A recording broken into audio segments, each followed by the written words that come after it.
During our luxury family vacation at Lake Tahoe, my 15-year-old daughter collapsed on the marble floor of the resort lobby, fighting for her very life. As paramedics rushed her away, my parents and my sister actually stepped over her to save their spilled champagne. Hours later, while my child lay in the intensive care unit, they posted a picture online celebrating the peace and quiet without the pathetic little drama queen. I did not scream or argue. I simply opened my laptop and pressed a single button that would completely obliterate their wealthy, perfect lives by the time their vacation was over. My name is Cassidy, and I am 31 years old. Before I tell you how I dismantled my family's entire fake empire, let me know where you are watching from in the comments below. Hit the like button and subscribe to the channel if you have ever had to fiercely protect your child from the very people who were supposed to love them. The grand lobby of the Alpine Ridge Resort in Lake Tahoe was an absolute masterpiece of winter luxury. Massive floor-to-ceiling windows framed the snow-capped mountains perfectly, while a roaring stone fireplace cast a warm golden glow over the velvet couches and crystal chandeliers. It was the kind of place that demanded a certain level of performance from its guests, a performance my family had perfected over several decades. My father Richard and my mother Brenda stood near the bar practically holding court in their impossibly expensive ski gear. My younger sister Brittany was adjusting the ring lighting on her phone for yet another social media post, while her husband Malik leaned casually against a leather armchair, loudly bragging to a complete stranger about his high-end luxury auto dealership in Chicago. I was standing near the edge of our group, keeping a very close eye on my 15-year-old daughter Riley. Riley battles a rare and aggressive autoimmune disease that makes her incredibly vulnerable to sudden flare-ups, especially in high altitudes and extreme cold temperatures. I had not wanted to bring her on this trip at all, but my father had aggressively insisted, claiming my constant refusal to attend family functions was an embarrassment to their public image. I only agreed because her doctors suggested a few days of quiet rest might be good for her, provided she stayed indoors and kept comfortably warm. But the Alpine Ridge Resort was far from peaceful. The air was remarkably thin, the lobby was incredibly crowded, and Riley was looking paler by the minute. She tugged weakly at the sleeve of my thick sweater, her breathing shallow and frighteningly raspy. "Mom," she whispered, her hands trembling violently. "My chest hurts really bad. I cannot get enough air." Before I could even wrap my arm around her shoulders to guide her to a quiet seat, Riley's knees buckled. She collapsed heavily onto the pristine white marble floor, her small body convulsing as she desperately gasped for oxygen. Her face began to turn a terrifying shade of blue. "Help me!" I screamed, dropping to my knees beside her and frantically loosening her heavy winter scarf. "Somebody call an ambulance right now. My daughter cannot breathe." The lobby instantly plunged into chaotic murmurs and panicked shouts, but the reaction from my own flesh and blood was something straight out of a nightmare. My mother Brenda jumped backward, not to help her dying granddaughter, but to anxiously inspect the sleeve of her cashmere sweater for any accidental stains.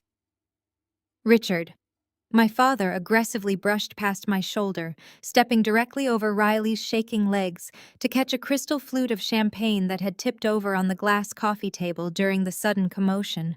"Watch the suede boots, Cassidy," my father snapped, his face contorted in deep annoyance. "You are making a massive spectacle out of absolutely nothing."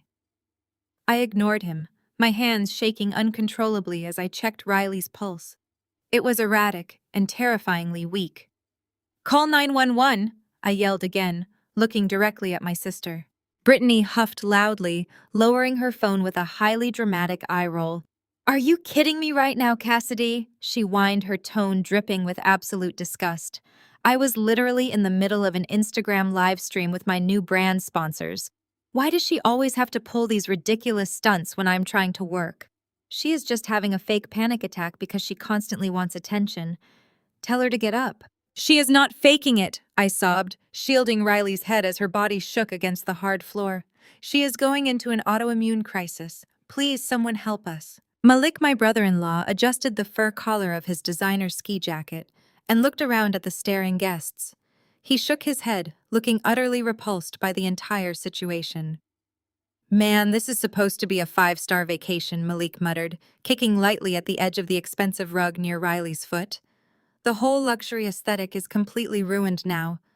People are staring at us like we are trash. Can you get her out of the main walkway? Not a single one of them knelt down. Not a single one of them offered a helping hand, a word of comfort, or even a basic display of human empathy.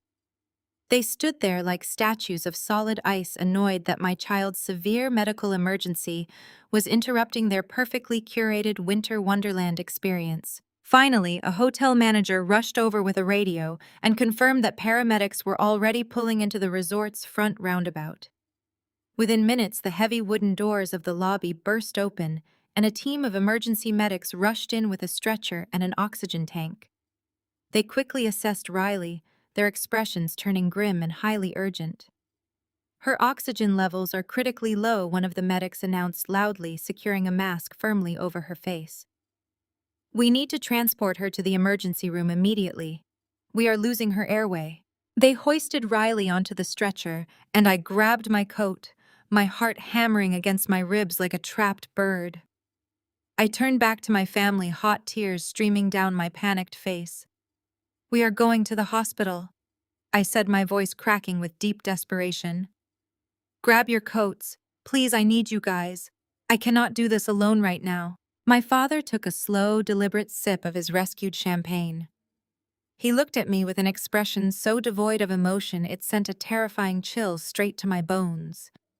"We are not going anywhere, Cassidy," he stated flatly. "I paid $15,000 for these premium ski passes and the private luxury lodge.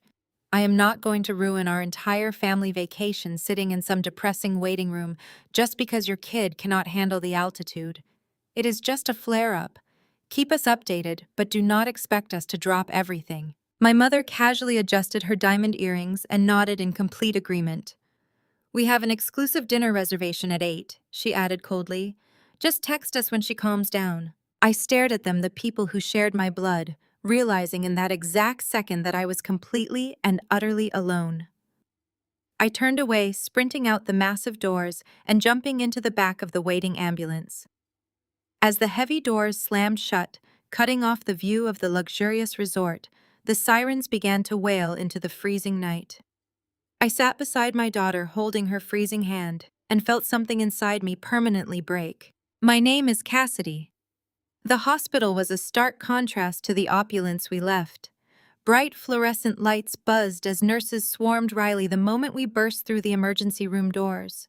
They rushed her behind double doors, leaving me stranded in a sterile waiting area smelling of bleach. I paced the floor every minute, feeling like a physical weight pressing down on my chest.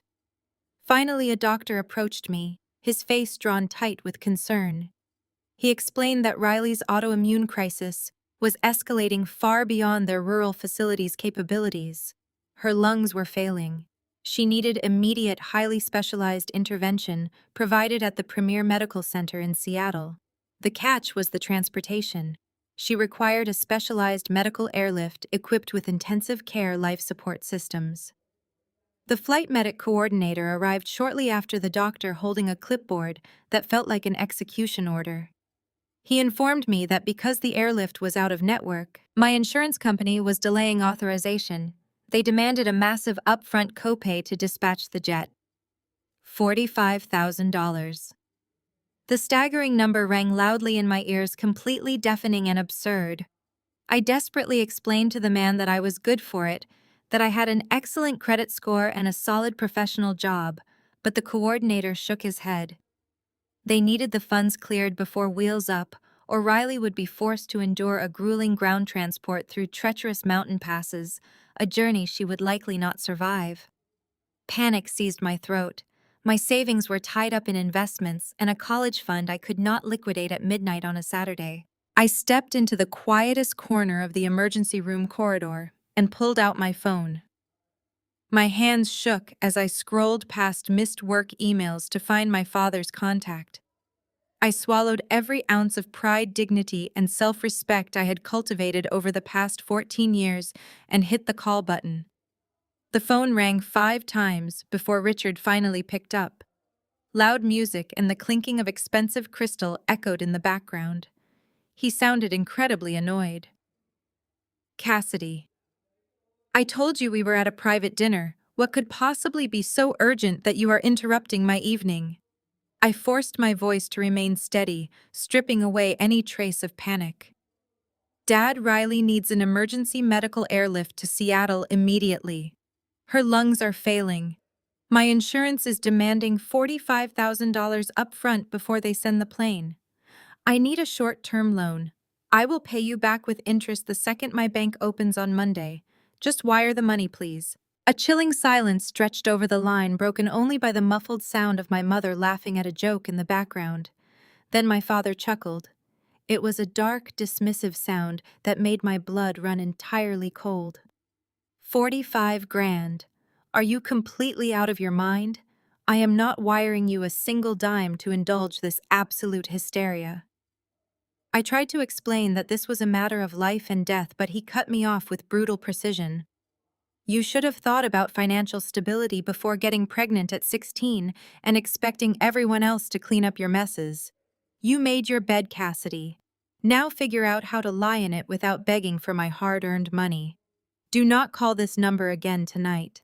The line went dead. His words sank into my bones. He had millions in liquid assets, regularly purchasing luxury cars for Malik and financing Brittany's shopping sprees. Yet he would happily let his own granddaughter suffocate rather than part with a fraction of his fortune. As I stood there, numb, my phone screen lit up. It was a Facebook notification. I tapped the alert. Brittany had just uploaded a new photo. The filtered image showed my sister Malik, Richard, and Brenda sitting around an outdoor fire pit. They were smiling brightly, raising glasses of vintage champagne toward the camera, the snow-covered mountains framing their joyful faces. Brittany's typed caption made my breathing stop, finally enjoying some peace without that pathetic little drama queen ruining the vibe. So glad to be relaxing. Hashtag Tahoe life, hashtag toxic free. I scrolled down mechanically. Malik had replied with 3 laughing face emojis.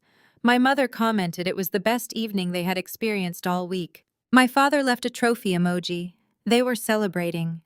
While my daughter fought for her next breath surrounded by terrified doctors, my family was publicly toasting to her absence. They thought I was weak. They thought I was the same helpless, scared 17-year-old girl they could abuse and humiliate without consequence. They believed I was just a low-level bookkeeping clerk who existed solely to be the punchline to their cruel jokes. They had no idea. I did not shed a single tear. The paralyzing fear that had gripped me since Riley collapsed vanished, replaced by a cold, calculating rage. I walked over to the vinyl chairs in the waiting room and unzipped my travel bag. I pulled out a heavy, matte black laptop. It was not a standard commercial computer. It was a heavily encrypted government-issued machine equipped with multi-factor authentication protocols. I opened the lid, the screen casting a stark white glow across my face in the dimly lit room. I typed my credentials, verified my biometric scan, and bypassed the federal firewall. I navigated to a hidden folder inside my secure archives. I had spent 3 grueling months compiling the evidence, tracking the offshore accounts, and mapping the fraudulent shell companies Malik used to launder money through his auto empire. I had traced every single forged signature my parents provided to secure his federal loans. I had delayed submitting it foolishly, clinging to the hope that family meant something. I took a deep breath, double-clicked the guarded icon, opening a damning file labeled Operation Glass House. The screen bloomed with thousands of meticulously organized spreadsheets, surveillance logs, and encrypted bank intercepts. For years, my family had openly mocked my career. They told their country club friends I was a glorified secretary, a low-level bookkeeping clerk who pushed paper for some boring regional bank. They delighted in offering to pay for my dinner, throwing 20s at me like I was a beggar, constantly reminding me of my teenage mistakes. They had absolutely no idea that my actual title was Senior Forensic Compliance Investigator for a federal banking regulator. And they certainly did not know that my current assignment, the one I had been quietly leading for the last 3 months, was directly targeting the very foundation of their fabricated wealth. Malik thought he was a genius. He believed his luxury auto dealership was an impenetrable fortress of legitimate commerce. But a forensic auditor does not look at the shiny metal or the Italian leather interiors. We look at the numbers, and his numbers were screaming. Through painstaking analysis, I had dismantled his entire operation. His dealership was nothing more than an elaborate front for massive federal loan fraud and aggressive money laundering. I tracked phantom inventory non-existent luxury vehicles with fabricated vehicle identification numbers used to secure massive government subsidies. I followed the illegal capital as it washed through his Chicago dealership and quietly vanished into offshore accounts in the Cayman Islands. But Malik had not built this criminal enterprise alone. He lacked the initial capital to pull off a scheme of this magnitude, which is exactly where my parents stepped in. Richard and Brenda eagerly co-signed his fraudulent federal loans. They used their sprawling generational wealth and their massive investment portfolios as collateral to prop up Malik's ghost company. They handed a brazen criminal the keys to the federal treasury, actively participating in a conspiracy that defrauded the government of millions. The evidence was undeniable and utterly devastating. A 400-page forensic report laid out every illegal transaction, every forged signature, and every hidden routing code. I had been sitting on this explosive dossier for 90 days. As the lead investigator, I had the authority to freeze the audit, claiming I needed more time. I had intentionally placed a protective block on the file, risking my federal career, my pension, and my freedom to shield the very people who treated me like absolute dirt my entire life. I wanted to believe that blood meant something. I convinced myself that if I just gave them more time, they might transform into the loving family I always craved. I thought I could silently dismantle the fraud from the inside and save my parents from federal prison. But the image of that social media post burned violently in my mind. Toxic-free, drama queen. They were clinking glasses of vintage champagne, while the only pure, innocent thing in our family was suffocating in a sterile emergency room. They did not care about Riley. They did not care about me. Their love was a transactional illusion, entirely dependent on how much wealth and status you brought to the table. Riley and I brought nothing to their Vanity Fair, so we were disposable. They were perfectly willing to let my daughter die rather than ruin their luxurious Tahoe vacation. My fingers hovered over the keyboard. The heavy silicone keys felt cold against my skin. The protective block was a simple string of code I had embedded in the agency's reporting software. All I had to do was highlight the command and hit delete. Once I removed that block, the automated system would immediately flag the 400-page dossier as a critical priority. It would instantly bypass my supervisor and trigger an automatic distribution protocol. I stared at the blinking cursor. If I did this, there was absolutely no going back. The destruction would be total. The fallout would be catastrophic. My parents would lose their home, their country club memberships, their friends, and their entire reputation. Malik would face decades in a federal penitentiary. Brittany would be stripped of her designer clothes and her fake internet empire. They would be left with absolutely nothing. I thought about Riley's blue lips. I thought about the $45,000 ransom the insurance company was demanding, a sum my father could have paid with pocket change. I thought about the cruel laughter echoing through the phone line. I highlighted the protective block code. I did not feel guilt. I did not feel hesitation. I felt the cold, hard weight of absolute justice. I pressed the delete key. The screen refreshed instantly. A new prompt appeared, flashing in bright red text. Submit unredacted forensic report to the Department of Justice and the Internal Revenue Service Criminal Investigation Division. Confirm action. I reached out and pressed the enter key with a satisfying, definitive click. The progress bar filled the screen, racing from 0 to 100% in a matter of seconds. File transmitted. The digital payload was gone, rocketing through secure federal servers. I had just handed the DOJ and the IRS everything they needed to tear my family's life apart, piece by piece. Within hours, warrants would be signed. Accounts would be frozen. Federal agents would be kicking down doors in Chicago. A multi-agency federal raid was now an unstoppable certainty. I logged out of the system, wiping my temporary access footprint, and slammed the heavy lid of the laptop shut. I shoved the machine back into my travel bag just as the emergency room doors burst open again. A team of highly specialized flight medics rushed into the waiting area, dressed in heavy flight suits and carrying advanced portable life support gear. The lead medic made immediate eye contact with me, giving a sharp, urgent nod. "We are clear for transport," he shouted over the ambient noise of the hospital. "We have wheels up in 10 minutes. We are taking your girl to Seattle. Let us move." While the medical helicopter swallowed the icy Seattle-bound sky 400 miles away, the atmosphere inside the Alpine Ridge Resort's signature restaurant was a masterclass in aggressive decadence. L'Etoile Blanche was a Michelin-starred sanctuary for the ultra-wealthy, where ambient noise was merely the soft clinking of crystal and hushed murmurs of old money. Draped in imported furs and silk at the premier corner booth, my family was enjoying the spoils of their stolen empire. The table was a graveyard of culinary extravagance. Discarded lobster shells and half-empty bottles of Bordeaux littered the white linen tablecloth. Malik leaned back, patting his stomach with profound satisfaction. He snapped his fingers at the waiter. They had just finished a staggering $2,000 dinner featuring Wagyu beef buried under freshly shaved white truffles. Brittany held her phone high, capturing the remnants for her followers, ensuring the lighting caught the sparkle of her diamond bracelet. My parents sat opposite them, swirling their wine unbothered that their granddaughter was fighting for her life thousands of feet in the air.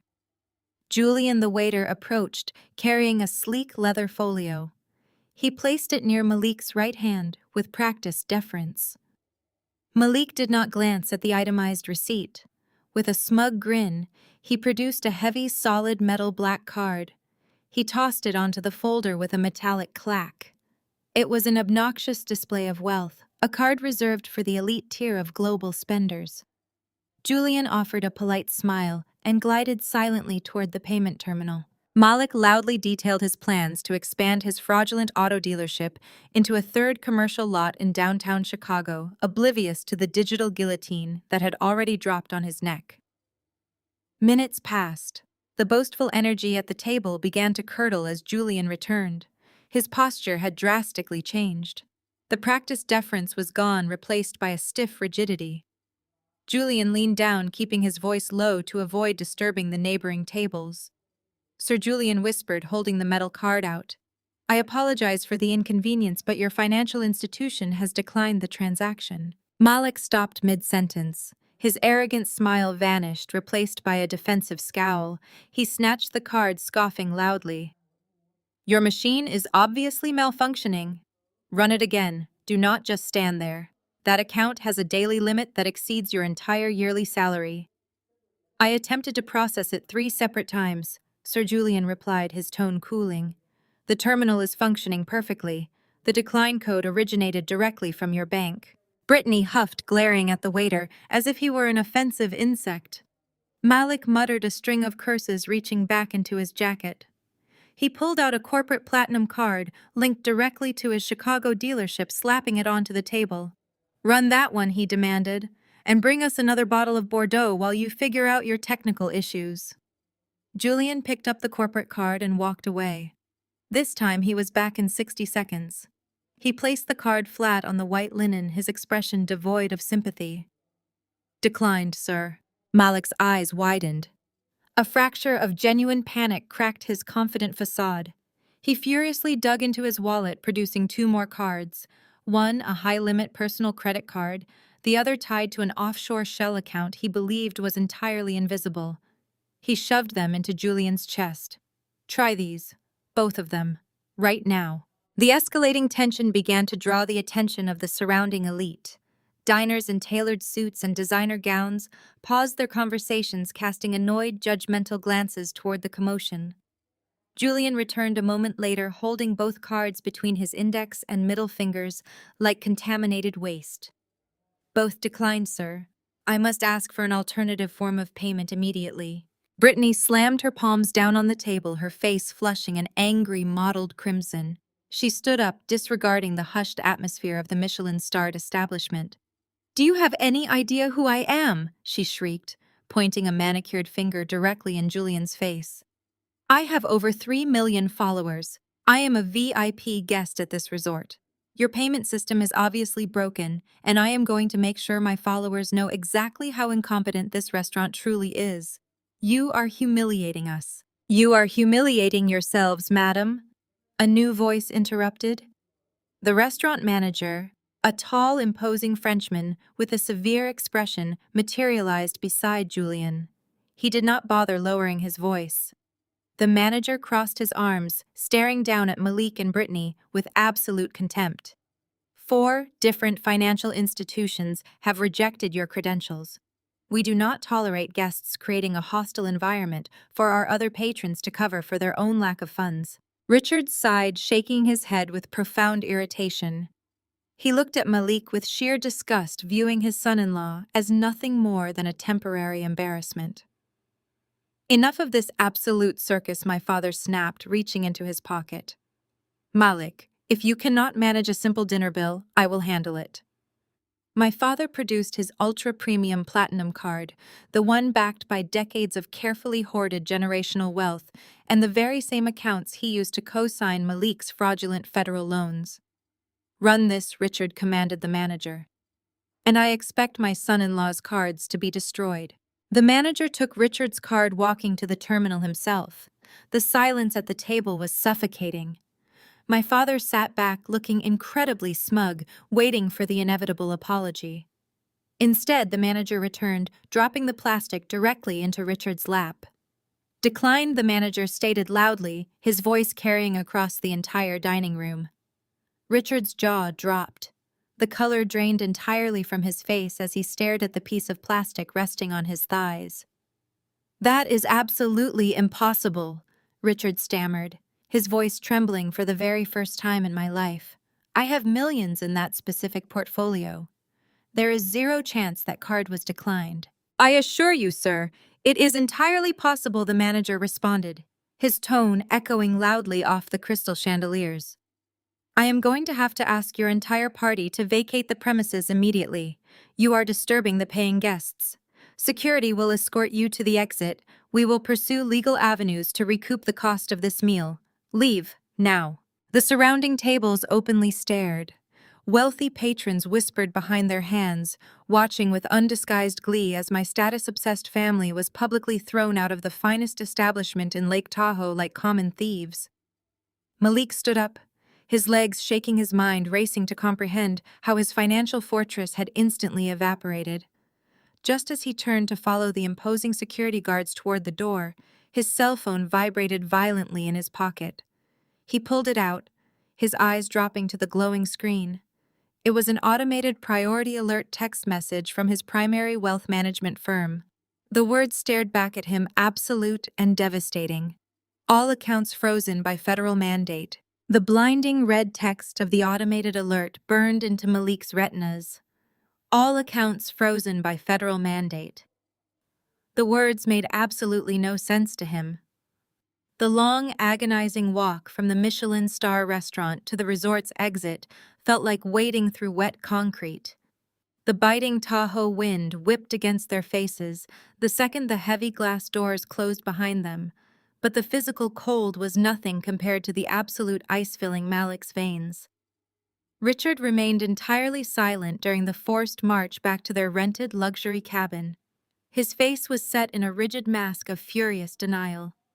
Brenda kept pulling her mink coat tighter around her shivering frame, casting deeply embarrassed glances over her shoulder to see if any of their wealthy peers were watching their humiliating retreat.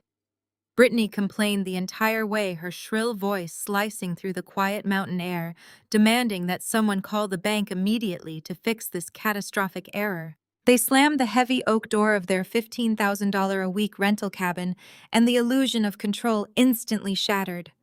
Total chaos erupted within the vaulted timber-framed walls. Richard threw his thick winter gloves onto the floor and immediately dialed his primary wealth manager in New York. He paced the length of the massive living room, his boots stomping against the hardwood floor. He was routed straight to an automated message. He hung up and dialed his private banking concierge. Dead air. He tried his offshore liaison, a number that operated 24 hours a day, guaranteed to answer on the first ring. A sterile pre-recorded voice informed him that the line was disconnected. Richard's hands began to visibly shake. He stared at his phone, as if it had transformed into a venomous snake. Brenda collapsed onto the suede sofa, hyperventilating as she frantically pulled up her mobile banking applications. Every single screen loaded with the same terrifying error code, indicating a total restriction of assets. She refreshed the pages over and over, her manicured fingers tapping the glass screen with increasing desperation, but the balances remained completely obscured by harsh red warning banners. Malik sat completely frozen in an armchair by the unlit fireplace. His mind raced through 1,000 terrifying scenarios. A federal mandate was not a simple glitch. It was not an accidental overdraft. It was a targeted, deliberate strike. He mentally reviewed his offshore routing codes, his phantom inventory logs, and his encrypted ledgers. He convinced himself that he had covered his tracks perfectly. He reasoned that it had to be a systemic banking error, affecting multiple clients. It was the only logical explanation his panicked brain could accept. Brittany, however, was entirely incapable of rational thought. Her mind was entirely consumed by the social humiliation she had just endured in front of Tahoe's elite. She stomped her feet like a petulant toddler denied a toy. She needed money immediately to salvage her ruined evening.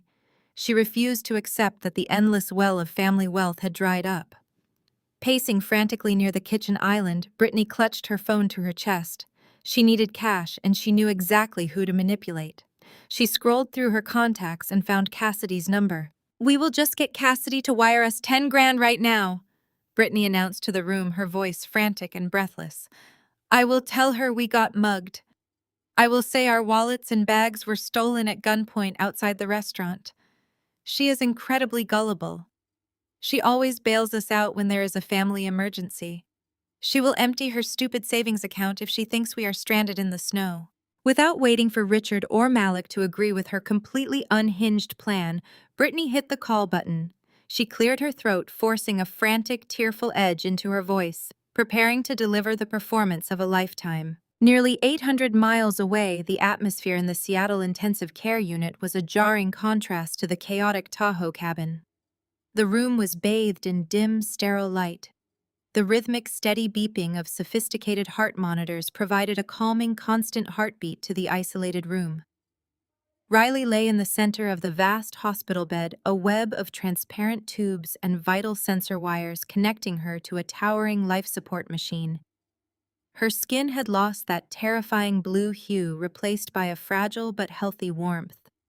The specialized flight medic team had delivered her directly into the waiting hands of top-tier pulmonary specialists, and the aggressive medical intervention was successfully pulling her back from the absolute brink. Cassidy sat rigidly in a plastic chair beside the bed, holding her daughter's sleeping hand. She had not slept. She had not eaten. She simply watched the steady rise and fall of Riley's chest, guarding her child, like a fiercely protective sentinel.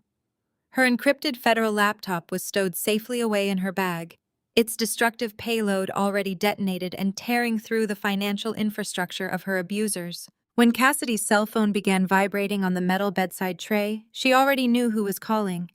The screen illuminated, displaying Brittany's name in bright letters. Cassidy did not feel a spike of anxiety. She felt a profound, unshakable calm. She picked up the device, slid her thumb across the green icon, and lifted the phone to her ear. "Cassidy." "Thank God you answered," Brittany wailed, faking absolute terror. "We were just mugged outside the resort. They took everything. You need to wire $10,000 immediately so we can get flights home." Cassidy stared at Riley's fragile face. She recalled the cruel laughter from hours ago. When she spoke, her voice was a razor blade. "You should have thought about finances before making bad life choices," Cassidy stated smoothly. She ended the call, permanently blocking their numbers. Back in Tahoe, Malik's phone rang. It was his dealership manager in Chicago. "Malik, the feds are here right now. They are taking absolutely everything." Malik lowered his phone slowly.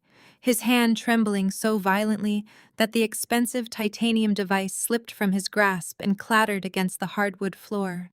The screen shattered spiderwebbing into 100 tiny fractures that perfectly mirrored his suddenly decimated reality. The voice of his Chicago manager had been drowned out by the unmistakable, chaotic background noise of heavy boots shouting federal agents and the systematic dismantling of his empire. Authorities were hauling away filing cabinets, seizing computer servers, and slapping bright yellow confiscation stickers onto the hoods of imported luxury vehicles. He could not breathe. The air in the opulent Tahoe living room felt suddenly thin, as if the altitude had instantly doubled. He sank deeper into the plush armchair, his perfectly manicured image dissolving into a puddle of sheer, unadulterated terror. The massive scam, the phantom vehicle identification numbers, the offshore routing networks were gone. He was no longer a brilliant entrepreneur. He was a cornered criminal waiting for the inevitable snap of steel handcuffs. Before anyone in the room could fully process the gravity of his dropped phone, 3 sharp, authoritative knocks hammered against the heavy oak front door of their massively expensive luxury winter rental cabin.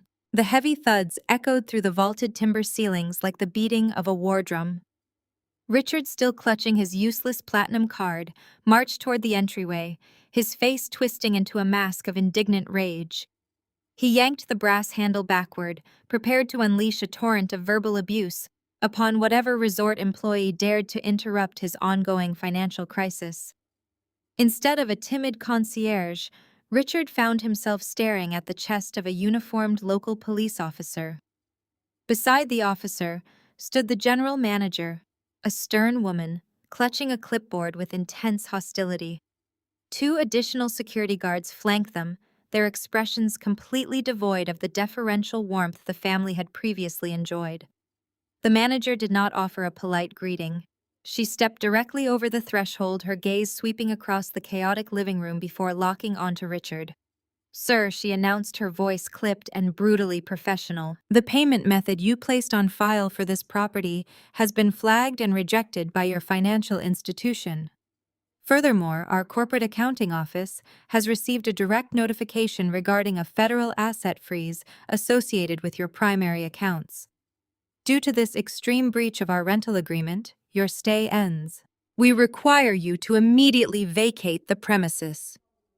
Richard stood paralyzed, his mouth opening and closing without producing a single sound. The formidable patriarch, a man who had built his entire identity on financial dominance and unquestioned authority, had been reduced to a gaping fish. Brenda let out a strangled gasp, clutching her mink coat tightly around her shoulders, as if it could somehow protect her from the crashing waves of harsh reality. "You have exactly 20 minutes to collect your personal belongings," the police officer added, stepping forward to emphasize the absolute finality of the situation. "If you are not out of this cabin by then, you will be arrested for criminal trespassing." The ultimatum dropped like a physical weight. 20 minutes, a fraction of an hour, to pack up the remnants of their luxurious vacation before being forcibly removed. Brittany was incredibly fast and explosive. The sheer indignity of the situation broke whatever fragile composure she had left. She launched herself toward the entryway, her face contorted with entitled fury. "You cannot do this to us!" she screamed, pointing a manicured finger directly at the police officer's badge. "Do you know who we are? We are VIP guests. I have a massive online following and I will absolutely ruin this resort. I will sue you. I will sue the city. I will make sure you all lose your pathetic jobs." The officer merely blinked entirely, unimpressed by her shrill tantrum. "You have 19 minutes left, madam," he replied coldly. "I suggest you start packing instead of yelling." While Brittany descended into a spiral of hysterical, empty threats, Malik remained anchored to his armchair, completely mute. The color had drained from his face, leaving his skin a sickly ashen gray. He did not look at his wife. He did not look at his family. His gaze was fixed blindly on the shattered phone resting on the floor. He understood something the rest of them had not yet grasped. The bounced rental fee was just a symptom. The disease was a sprawling federal indictment that would lock him in a concrete cage for the rest of his natural life. The fraudulent loans, the forged signatures, the Cayman accounts were over. Richard, finally breaking free from his shocked paralysis, bolted toward the landline phone resting on the kitchen counter. He snatched the receiver, his fingers aggressively dialing his private banker now. He slammed the receiver down and dialed again, punching buttons with frantic force. Dead air greeted him. The telecom provider had already severed the connection. He was completely cut off from his world. The 20 minutes evaporated in a blur of panicked shoving. Designer clothes were hastily crammed into Louis Vuitton suitcases. When the timer expired, the manager pointed toward the door. "Time is up. Get out." They were herded outside, dragging monogrammed luggage onto the freezing stone porch. The heavy oak door slammed shut behind them, the deadbolt clicking loudly. Richard marched down the steps to load their rented luxury vehicles, only to stop dead. The driveway was empty. "Where are the vehicles?" Brenda shrieked, her voice a frantic whine. A security guard smirked. The rental agency received the same freeze notification. A repossession crew booted both trucks and towed them away. "You have no rides left." The family stood stranded on the resort perimeter, brutal cold biting their skin. They had no cash, no working cards, and zero transportation. The nearest town was 2 miles down a winding, treacherous mountain road. The only accommodation there was a cheap roadside motel. Shivering, they began their long walk right now. The icy wind slashed at their faces as they trudged down the unlit mountain road. Designer leather shoes, completely unsuited for deep snow, slipped and crunched on the frozen asphalt. Brenda whimpered with every step, her mink coat offering little protection against the biting alpine chill. Brittany sobbed loudly, dragging a rolling suitcase that repeatedly snagged on chunks of dirty ice, tearing the expensive canvas. Malik marched in a state of catatonic shock, staring blankly ahead while Richard huffed angrily, muttering under his breath about lawsuits and incompetent bankers. The 2-mile march to the valley floor took nearly a full hour of pure, unadulterated misery. They finally collapsed into the lobby of a dilapidated roadside motel. The neon sign buzzed erratically outside, casting a sickly red glow over the stained carpet. The night clerk demanded payment up front.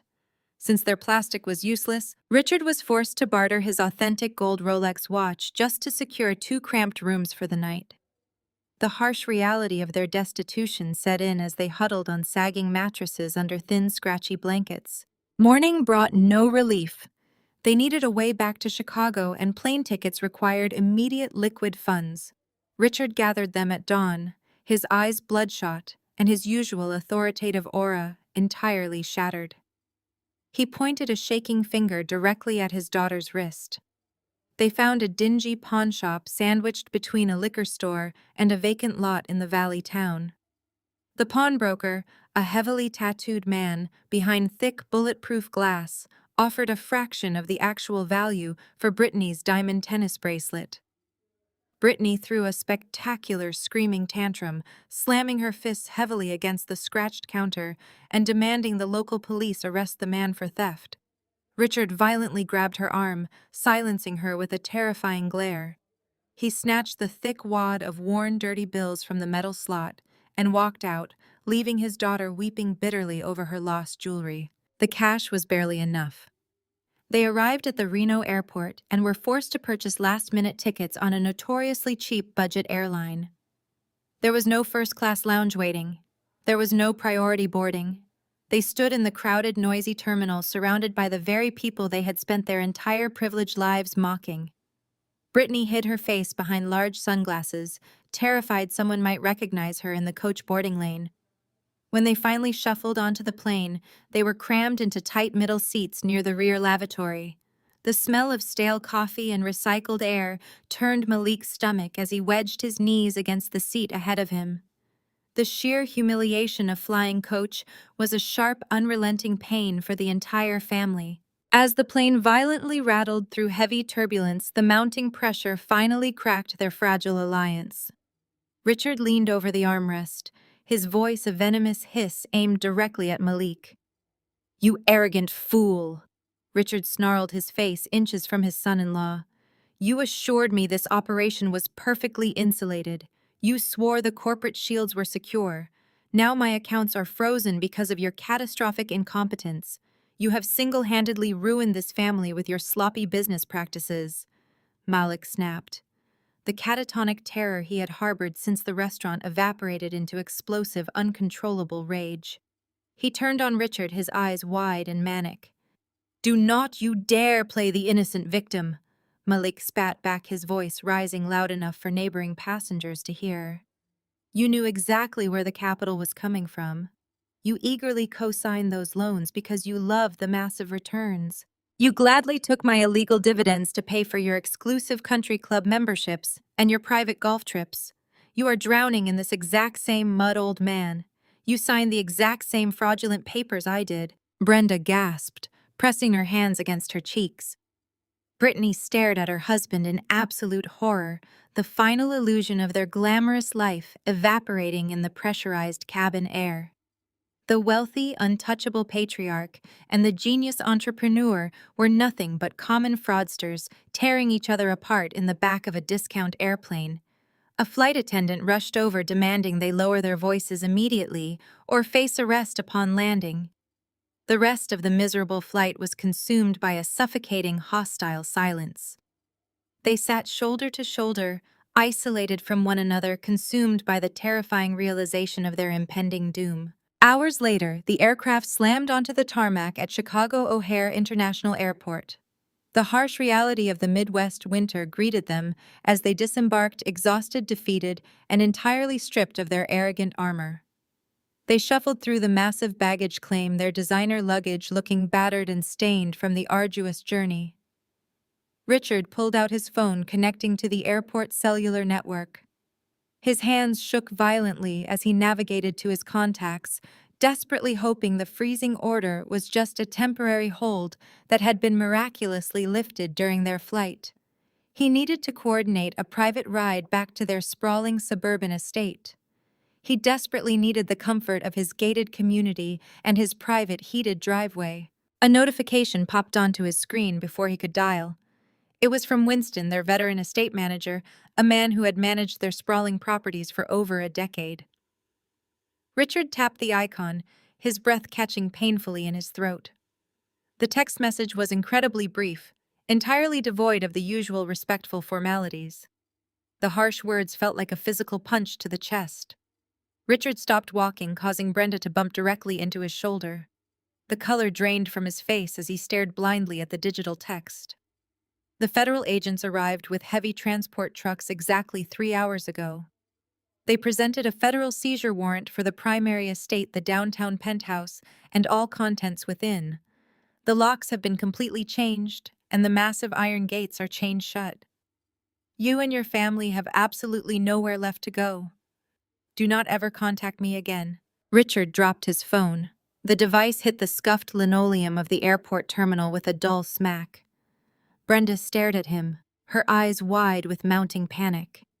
She demanded to know what the message said, her voice echoing shrilly across the baggage claim. Richard could not bring himself to repeat the words. He simply gestured toward the cracked screen. Brenda snatched the phone, reading the text from their former estate manager. A low, guttural moan escaped her throat. The realization that their primary residence was gone, seized by federal authorities, paralyzed them both. Malik and Brittany pushed through the crowd. He took one look at Richard's pale face and grabbed the phone from Brenda's trembling hands. His eyes scanned the brief, devastating message. Panic flared in his chest. If Richard's properties were compromised, they had only one option left: their own heavily fortified suburban mansion. Malik aggressively flagged down a battered city taxi outside the terminal, shoving his wife into the back seat and barking their home address at the bewildered driver. The ride through the bleak winter landscape of Chicago was agonizingly slow. The cab's heater was broken, forcing them to shiver in the frigid air. Nobody spoke. The silence was thick, suffocating, and heavy with impending doom. The taxi turned onto the exclusive tree-lined avenue leading to their gated property. Malik leaned forward, his heart pounding a frantic rhythm.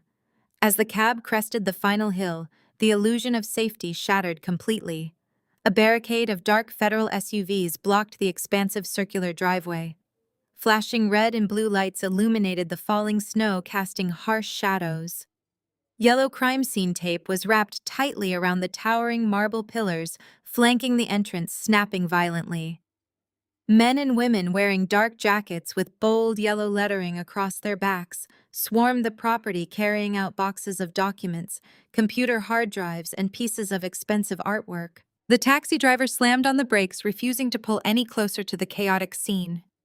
Malik threw a crumpled $50 bill over the front seat and kicked his door open before the vehicle had even come to a complete stop. He sprinted up the icy driveway, his expensive leather shoes sliding wildly on the frozen pavement. Brittany scrambled out after him, screaming his name, but he ignored her. He was completely blinded by desperation.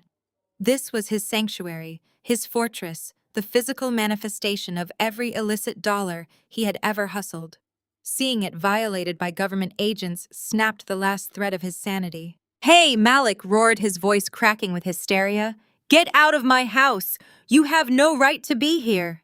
A towering federal agent stationed near the front portico stepped forward, raising a gloved hand in a clear gesture to stop. "Sir, you need to step back immediately," the agent commanded, his tone calm, but laced with absolute authority. "This is an active federal staging area." Malik did not stop. He lowered his shoulder and lunged forward, attempting to physically shove his way past the agent to reach his front door. The reaction was instantaneous and brutal. The agent grabbed Malik by the lapels of his tailored winter coat, pivoting sharply and using Malik's own momentum against him. Malik was swept off his feet and slammed face first onto the icy hood of a nearby government cruiser. The impact knocked the wind completely out of his lungs. Before he could draw another breath, his arms were wrenched forcefully behind his back. The cold, unforgiving bite of steel handcuffs snapped tightly around his wrists. Brittany witnessed the violent takedown and lost her mind completely. She dropped her canvas bag in the slush and ran toward the vehicle, screaming hysterically. She flailed her arms, sobbing uncontrollably, as two more agents stepped in to block her path, effortlessly corralling her away from the cruiser where her husband was now pinned. "Let him go," she wailed, tears streaming down her freezing cheeks, ruining her meticulously applied makeup. "He did not do anything wrong. We are innocent. We are important people. You cannot treat us like criminals." Richard and Brenda approached the perimeter much slower, dragging their feet through the accumulating snow. The older man watched his son-in-law being searched and read his Miranda rights. The empire had truly fallen. Every safety net, every hidden vault, every offshore account had been targeted with terrifying precision. Richard realized this was not a random audit or a minor tax discrepancy.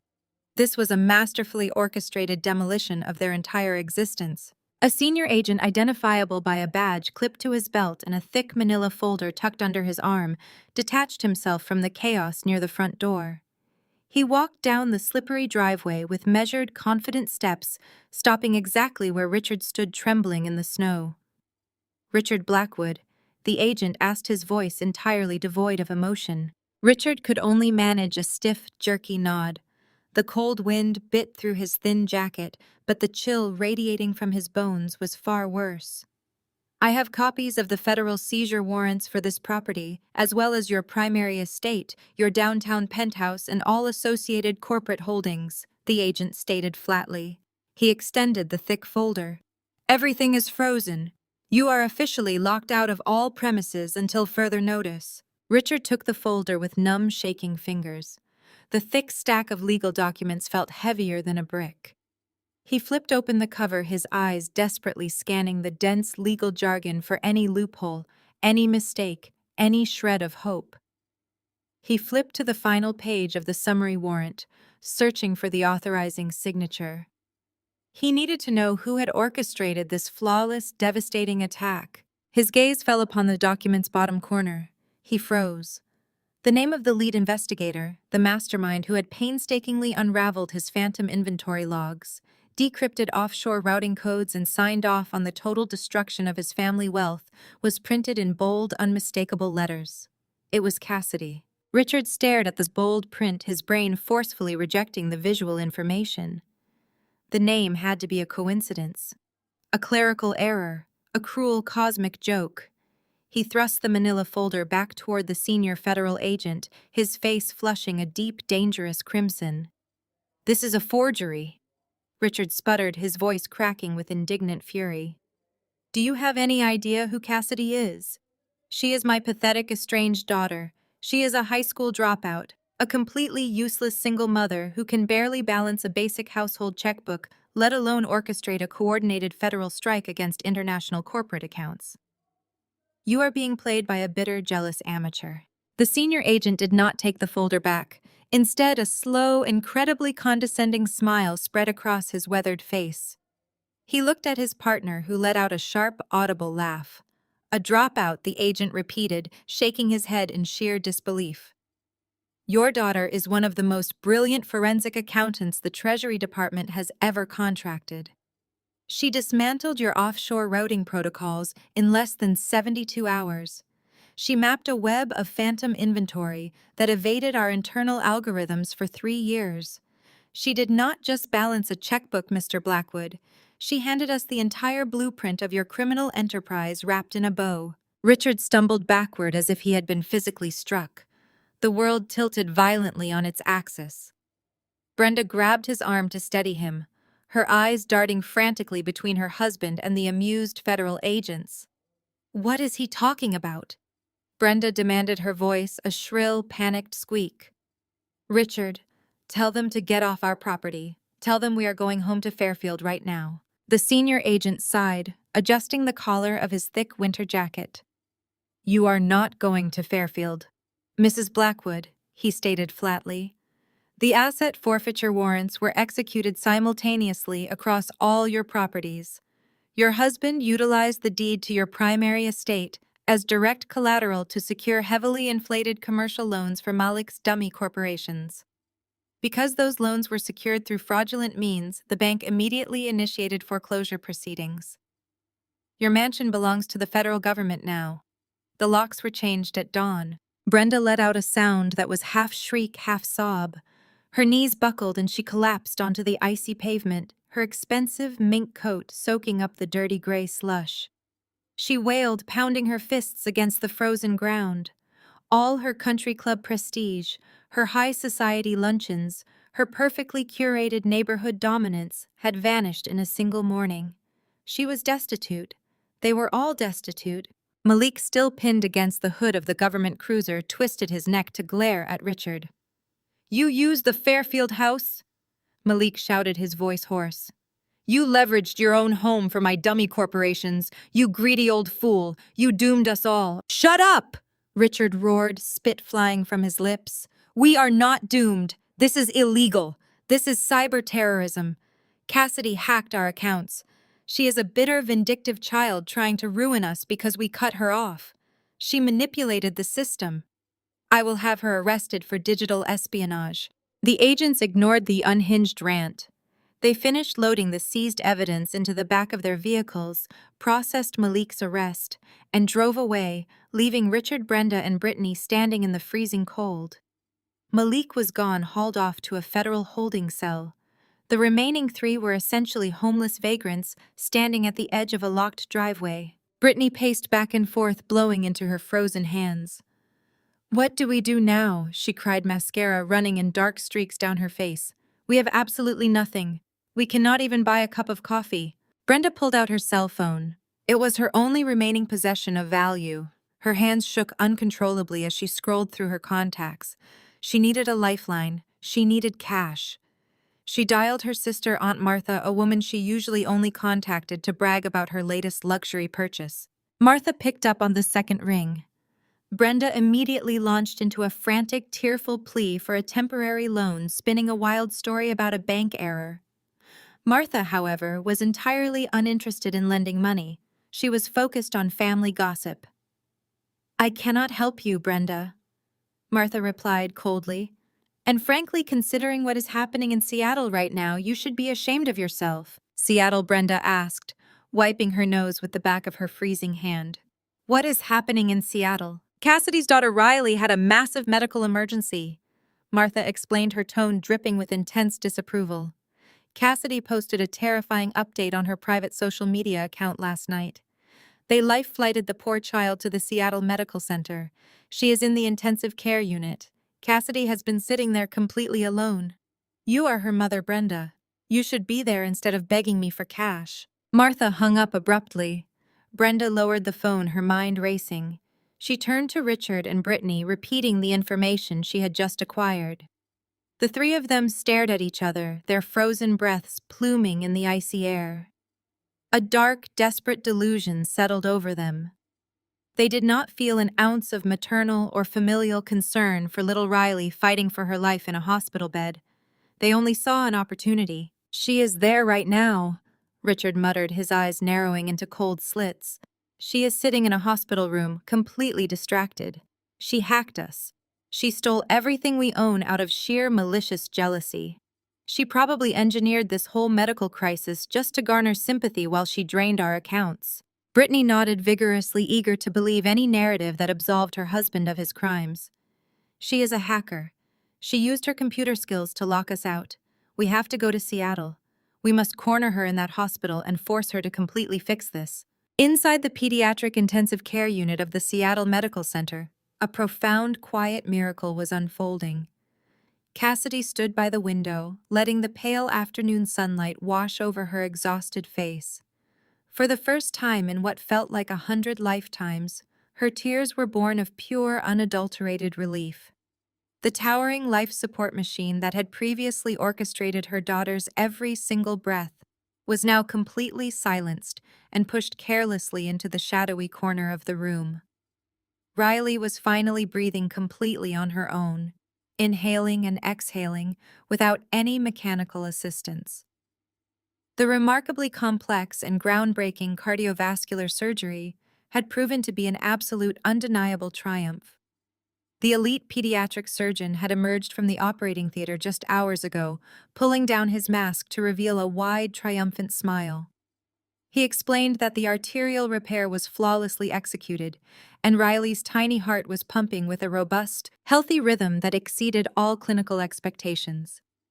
Sitting in the vinyl hospital chair, Cassidy gently stroked the sleeping girl's warm cheek.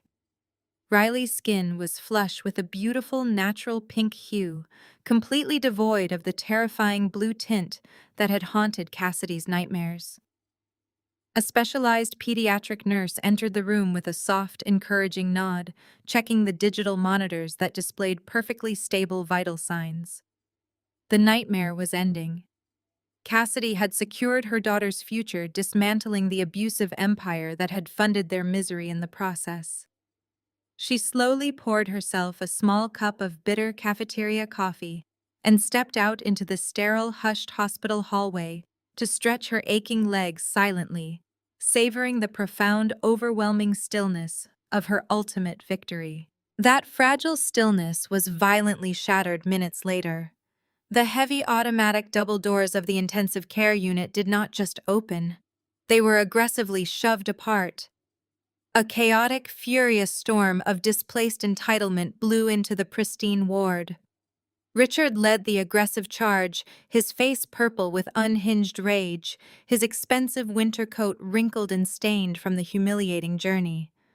Brenda trailed closely behind him, frantically clutching her ruined mink coat, her eyes darting around the sterile environment with undisguised revulsion. Brittany stomped beside them, looking like a feral animal deprived of its prey. Bringing up the rear was Malik. He had been bailed out of a federal holding cell mere hours prior, courtesy of a shady bail bondsman who took the absolute last of Brenda's hidden emergency cash reserves. Malik looked entirely broken, his designer clothes rumpled and smelling of jailhouse antiseptic, but his eyes burned with the same desperate, displaced anger as the rest of them. They completely ignored the brightly colored printed signs demanding absolute quiet throughout the medical floor. They ignored the startled gasps of visiting families and the immediate sharp reprimands of the nursing staff at the central station. Richard marched down the polished linoleum corridor, his heavy boots squeaking loudly. He frantically scanned the sequential room numbers with dangerous manic energy. He did not care in the slightest about the severely sick children resting nearby. He did not care about the delicate medical procedures happening behind closed doors. He only cared about his frozen bank accounts. Cassidy Richard roared, his booming voice echoing terribly down the pediatric wing. "Get out here right this exact second." Brittany joined the chaotic chorus, her shrill, piercing voice slicing through the tranquil atmosphere like a rusted blade. "Cassidy, you vindictive little thief!" Brittany screamed, shoving past a bewildered orderly carrying a tray of medications. "We know exactly what you did. Show your face right now and fix this." Cassidy froze near the bank of elevators at the far end of the corridor. She turned slowly, the flimsy paper coffee cup crinkling in her steady grip. She watched the four people who had tormented her for her entire life storming down the hallway like a pack of rabid wolves. There was absolutely no fear left in her chest. There was no residual intimidation lingering in her mind. Looking at them now stripped of their private jets, their black cards, and their suffocating financial leverage, they just looked pathetic. They were small, desperate people throwing a tantrum because their stolen kingdom had finally collapsed. Richard spotted her standing by the elevator doors and broke into a heavy, menacing jog. The rest of the family swarmed behind him, effectively trapping her in the dead end of the corridor. "You are going to undo whatever cyber-terrorism you committed right this second," Richard demanded, jabbing a thick, trembling finger inches from her face. "You are going to call your little hacker friends and unfreeze my accounts, or I will see you thrown in federal prison for the rest of your miserable life." "You hacked our accounts because you were jealous," Brittany shrieked, stepping uncomfortably close, her breath smelling of stale airplane coffee and sheer panic. "You could not handle the fact that we were wealthy and successful while you were a pathetic dropout with a sick kid. You completely ruined my perfect life. You ruined absolutely everything." Cassidy did not flinch. She did not raise her voice. She simply looked at Brittany with a gaze so incredibly devoid of warmth it could have frozen the sun. "I did not hack anything," Cassidy stated, her voice smooth, level, and brutally calm. "I merely compiled the digital evidence of Malik's phantom inventory and your father's fraudulent collateral. I handed it to the federal authorities. You ruined yourselves." The truth hit Brittany like a physical blow, snapping the final frayed wire of her sanity. With a guttural scream of pure, unfiltered hatred, Brittany reared back, raising her hand to deliver a vicious open palm slap across Cassidy's face. The violent motion was incredibly fast, entirely driven by raw, blind fury. But Cassidy was faster. Before Brittany's hand could even graze her cheek, Cassidy's arm shot up like lightning. She effortlessly caught Brittany's wrist in the air. Her grip was like a steel vise, entirely unyielding. Cassidy leaned in, her expression perfectly ice-cold. "You are making a scene in a pediatric intensive care unit," Cassidy stated, her tone barely above a whisper, but carrying the cutting edge of a freshly sharpened scalpel. She applied a millimeter of agonizing pressure to the trapped wrist, forcing a sudden sharp gasp to erupt from her sister's throat. Slowly, deliberately, Cassidy shoved the trembling arm downward and released her iron grip. Brittany stumbled backward, colliding heavily into Malik's chest. The entire group stood completely paralyzed, their frantic energy instantly smothered by the overwhelming quiet menace radiating from the woman they had severely underestimated for decades. The sterile hospital corridor suddenly felt incredibly small, the oppressive silence broken only by the distant rhythmic beeping of cardiac monitors and the soft hum of the ventilation system. Richard opened his mouth to launch another volley of aggressive threats, his chest heaving with exertion, but Cassidy cut him off instantly. She did not raise her voice. She did not exhibit a single ounce of anger, panic, or vindictiveness. Instead, she unleashed a torrent of highly classified financial data with the terrifying mechanized precision of a supercomputer executing a fatal command sequence. "Malik Holdings, Limited Liability Company, registered in Delaware. On the 4th of October, she recited, her gaze locking directly onto her brother-in-law. Account number ending in 7429 at the Cayman International Bank.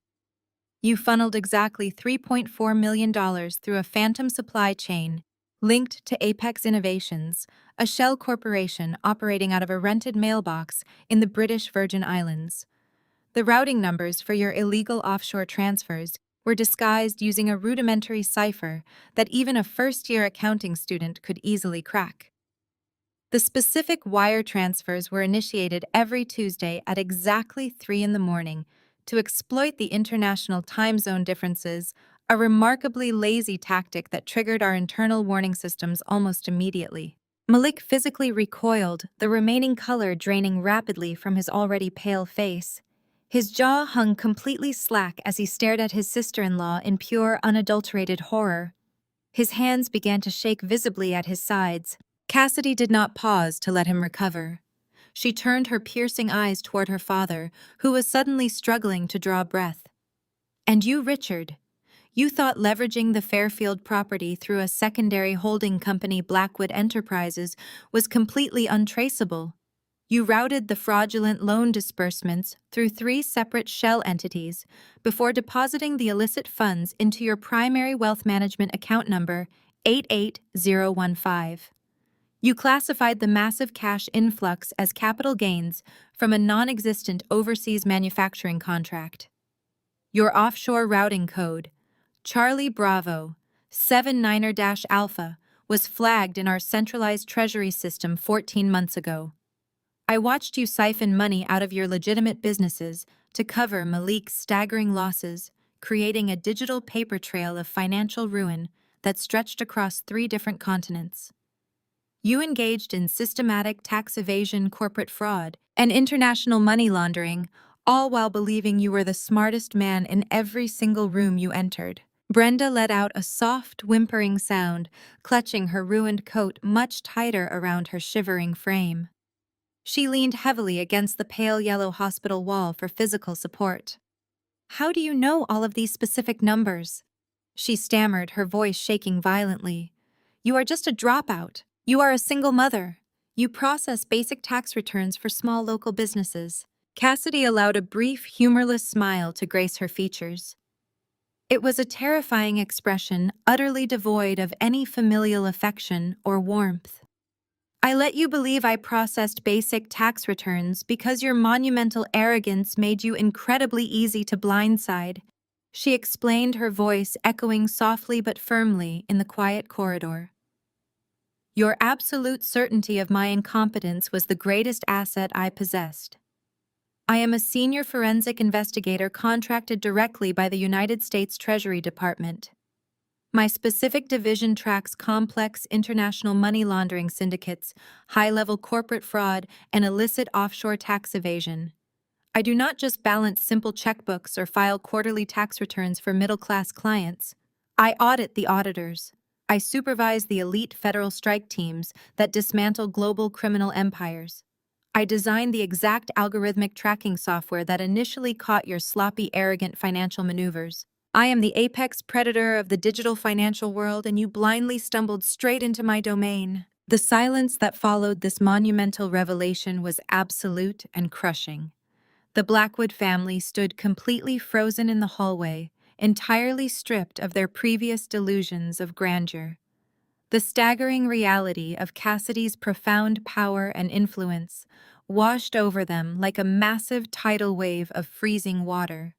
The woman they had relentlessly mocked, brutally ridiculed, and callously discarded was not a helpless victim.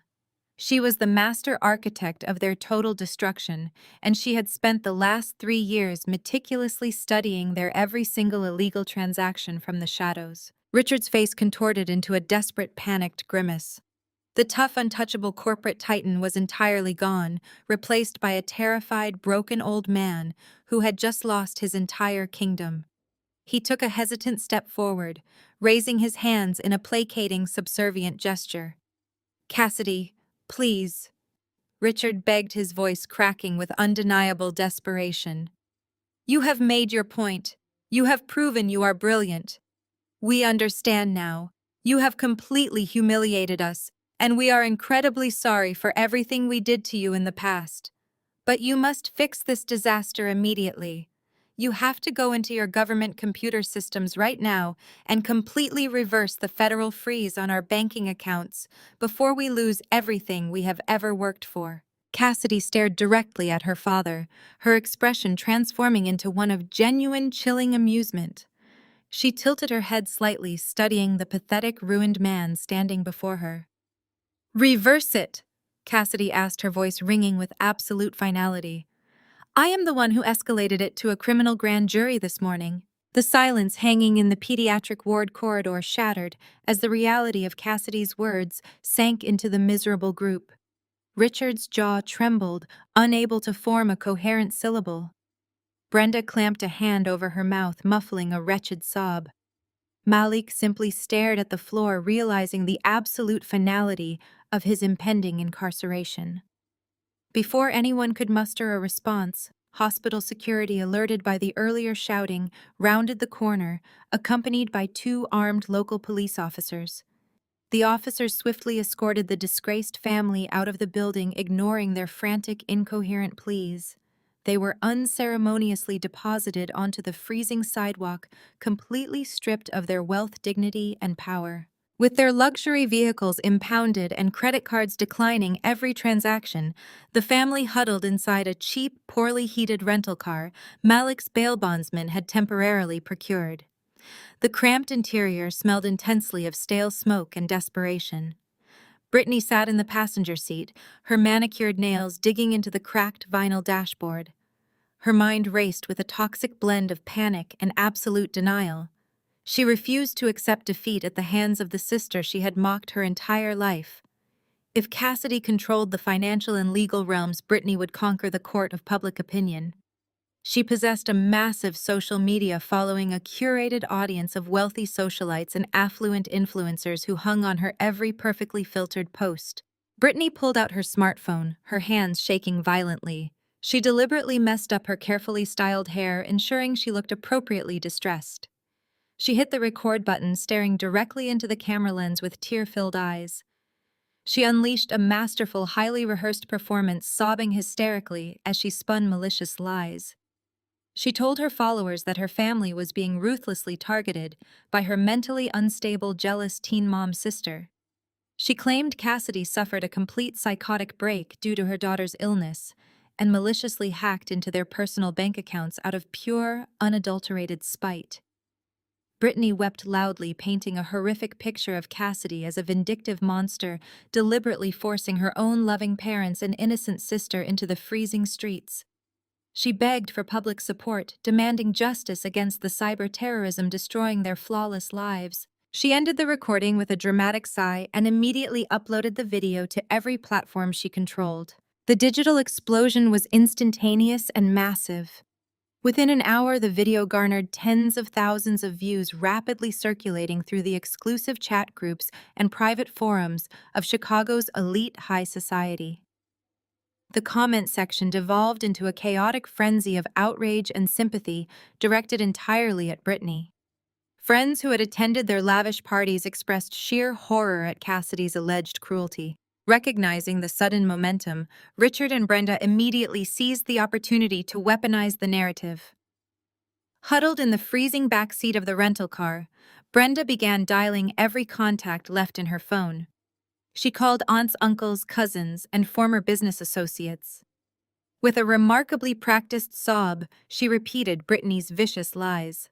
Brenda painted herself as a heartbroken mother whose only crime was loving a deeply disturbed daughter. She wailed to Aunt Martha that Cassidy was a heartless monster, a deranged hacker deliberately rendering her own elderly parents completely homeless to satisfy a lifelong grudge. Richard chimed in during the calls, portraying himself as a ruined patriarch, begging their extended network for emergency loans to combat Cassidy's illegal digital assault.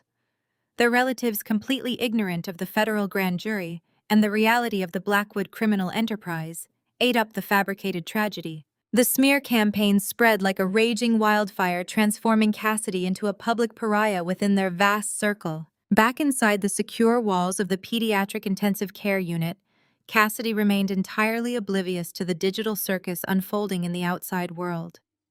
She sat comfortably beside Riley's hospital bed, gently stroking her daughter's soft hair.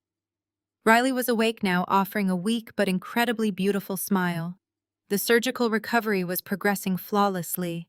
The heavy, suffocating dread that had anchored Cassidy's chest for years completely dissolved. She finally felt a profound, overwhelming sense of peace. That hard-won tranquility was interrupted by a sharp, vibrating buzz from her coat pocket. Cassidy retrieved her encrypted federal mobile device. The caller identification displayed the direct, secure line of Director Vance, head of the Treasury Department's elite cybercrimes division. She stepped out into the quiet corridor, sliding the heavy glass door shut behind her before answering. Director Cassidy greeted her, tone shifting instantly back to pure professional detachment. Cassidy Vance replied, his deep voice carrying a note of unusual urgency. I understand your primary objective in Seattle was successfully resolved. I am glad your daughter is recovering. However, we have a rapidly escalating situation requiring your immediate attention. Cassidy narrowed her eyes, instinctively scanning the empty hospital corridor. Has Malik attempted to breach the frozen corporate accounts? No, Vance stated flatly. The physical assets and offshore routing nodes remain entirely locked down under federal control. The problem is a massive public relations containment breach. Your sister just posted a highly inflammatory video across several major social media networks. It has already accumulated 500,000 views and is currently trending across multiple regional news outlets. She is publicly accusing you of being a rogue, mentally unstable hacker who illegally drained her family's legitimate bank accounts out of personal spite. Cassidy felt a cold, calculating calm wash over her entire body. She leaned her shoulder against the plaster wall, digesting the monumental stupidity of her sister's actions. The video is gaining serious traction. Vance continued, his tone tight with operational concern. Your parents are actively corroborating the story, telling their entire network you are making them homeless through cyber terrorism. Our cyber division has flagged the uploads, but the narrative is spreading faster than we can contain it without showing our hand too early. We need to manage this fallout before it compromises the grand jury proceedings. He paused, waiting for her reaction. How do you want to handle this? Unseal the indictment. Cassidy replied, her voice steady and resolute. She stared down the pristine hospital corridor, her mind calculating variables with lethal precision. The grand jury convened this morning. The initial charges for wire fraud, tax evasion, and international money laundering are formalized. If we leave her fabricated narrative unchecked, it compromises the ongoing investigation. The public needs the facts, not a manufactured soap opera. Vance remained silent, the heavy gravity of the tactical shift hanging over the secure line. Releasing the federal indictment sheet this early is highly unusual, he cautioned. It will ignite a media firestorm of unprecedented proportions. They started the fire, Cassidy stated flatly, stepping away from the glass door. I am just removing their oxygen. Authorize the release, director. I will handle the distribution. Authorization granted. Vance confirmed, his tone hardening. Execute the countermeasure, Cassidy. Shut them down. Cassidy terminated the deeply encrypted call and slid the mobile device back into her pocket. She walked calmly back into Riley's quiet recovery room, retrieved her silver laptop from her reinforced messenger bag, and set it up on the rolling bedside table. She did not open the camera application. She had no intention of filming an emotional rebuttal to match her sister's unhinged performance. Emotional appeals were the desperate weapons of the weak. Cassidy traded in verifiable facts. She established a secure virtual private network connection and quickly accessed the Treasury Department's restricted legal database. With a few swift keystrokes, she downloaded the newly unsealed federal indictment sheet. The document was a masterpiece of forensic accounting, detailing 87 counts of severe financial crimes, explicitly naming Richard Blackwood Malik and their vast web of illicit shell corporations. Next, she opened her professional LinkedIn profile and her verified Twitter social account. Her follower count was modest, but composed entirely of high-level financial regulators, corporate auditors, and investigative journalists. They were the exact audience necessary to completely dismantle Brittany's superficial social media echo chamber. Cassidy attached the damning PDF of the federal indictment to a brand new post. She typed a single, devastatingly professional public statement. In response to recent defamatory videos circulating online regarding my family, I am releasing the official unsealed federal indictment sheet outlining the actual events of this morning. I serve as a senior forensic investigator for the United States Treasury Department. The individuals crying victim in these viral videos are currently under federal prosecution for orchestrating a massive multinational money laundering and tax evasion syndicate. The evidence is a matter of public record. That alone would have been entirely sufficient to obliterate the Blackwood Empire. It was a flawless, irrefutable corporate execution. But Cassidy remembered the agonizing fear of sitting in the intensive care unit, watching machines breathe for her child while her family drank champagne. She opened her personal photo archives and selected a specific screenshot. It was the image Brittany had posted from Aspen just 48 hours ago. The photo showed the entire family clad in luxury ski gear, holding crystal flutes of expensive champagne, their faces contorted in mocking laughter over a caption that cruelly labeled Cassidy a dramatic, attention-seeking queen. She attached the damning screenshot directly alongside the stark black-and-white federal legal documents. The visual contrast was jarring and deeply powerful. Below the attached files, Cassidy typed her final lethal blow. While they laughed at a 15-year-old fighting for her life in the ICU, federal agents were cataloging their stolen wealth. Justice is quiet until it isn't. She did not hesitate. She did not second-guess the severity of the strike. Cassidy hit publish simultaneously across both digital platforms, snapping the laptop shut with a sharp, echoing click. The internet, a notoriously fickle and ferocious entity, pivoted with terrifying velocity. Cassidy's post initially caught the attention of prominent financial journalists who recognized the sheer magnitude of the federal charges. Within 30 minutes, major news syndicates picked up the story, verifying the authenticity of the Treasury Department indictment. The narrative shifted from a localized society scandal to a massive national media event. Brittany's carefully cultivated army of sympathetic followers turned into a merciless digital firing squad. The juxtaposition of the Aspen photograph against the cold reality of a child fighting for her life in pediatric intensive care ignited absolute public outrage. True crime content creators, financial analysts, and outraged citizens flooded Brittany's original video with links to the federal indictment. They ruthlessly dissected the Blackwood family's hypocrisy, tearing apart their completely fake manufactured victimhood. The comments section on Brittany's pages became a relentless wasteland of furious condemnation. Corporate sponsors immediately severed ties. High society friends began issuing public statements aggressively distancing themselves from the disgraced family. The digital fortress Brittany had built to protect her delusions was completely annihilated, replaced by a permanent, inescapable public shaming. Miles away, huddled in the freezing stale interior of the rented sedan, the situation transitioned from desperate to lethal. Malik sat rigidly in the back seat, staring blankly at his own phone screen. The device was vibrating with a relentless, terrifying intensity. The calls were not coming from outraged socialites or confused country club members. They were coming from unregistered international numbers. Malik's stomach dropped into a bottomless abyss. The unsealed indictment had published the exact offshore routing codes and account numbers of his dummy corporations. The dark, heavily redacted names of his shadow investors were now entirely exposed to the public. These were not men who forgave financial losses.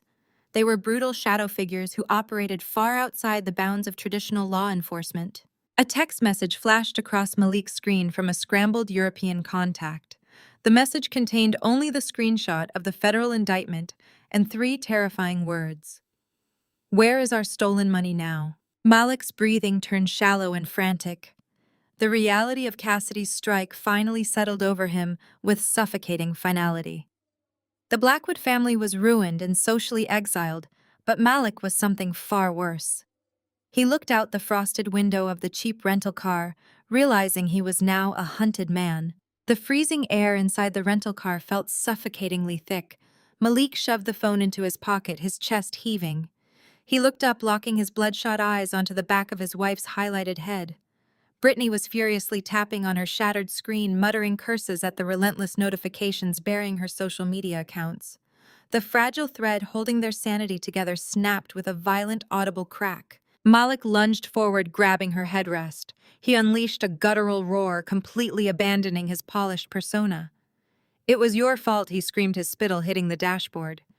"You and your pathetic need for constant attention.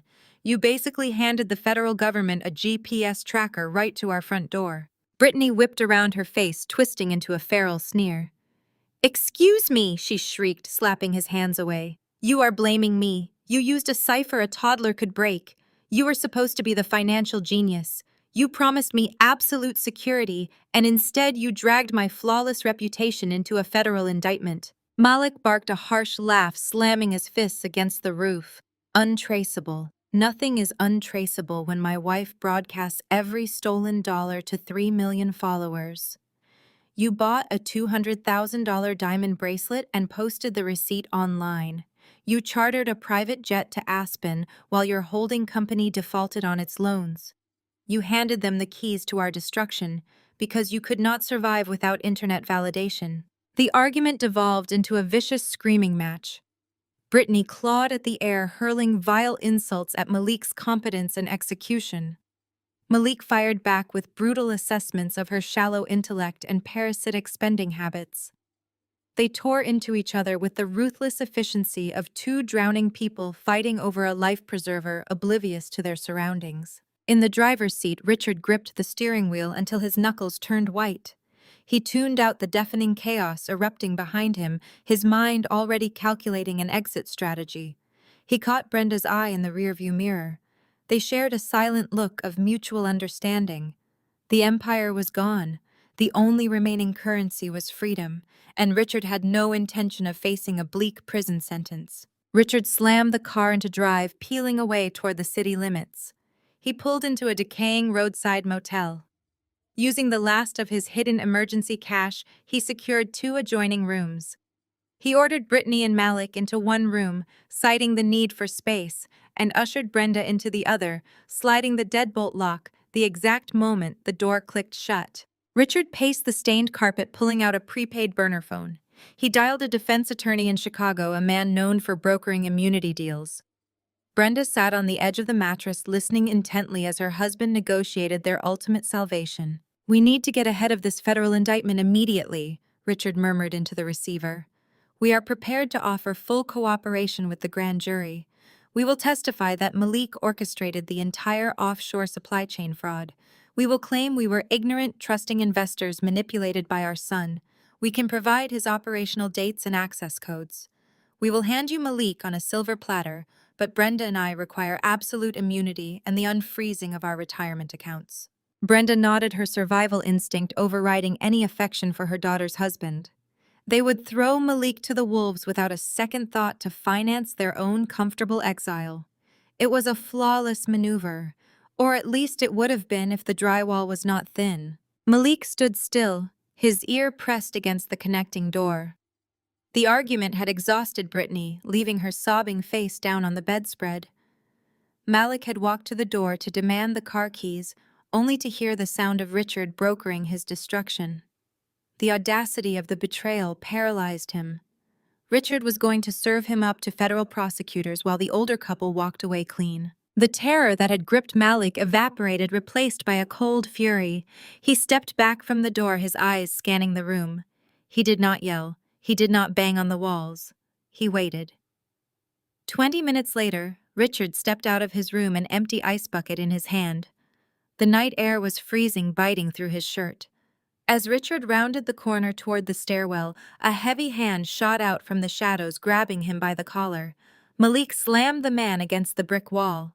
Richard gasped, his eyes wide with sudden primal fear as he stared into the manic face of his son.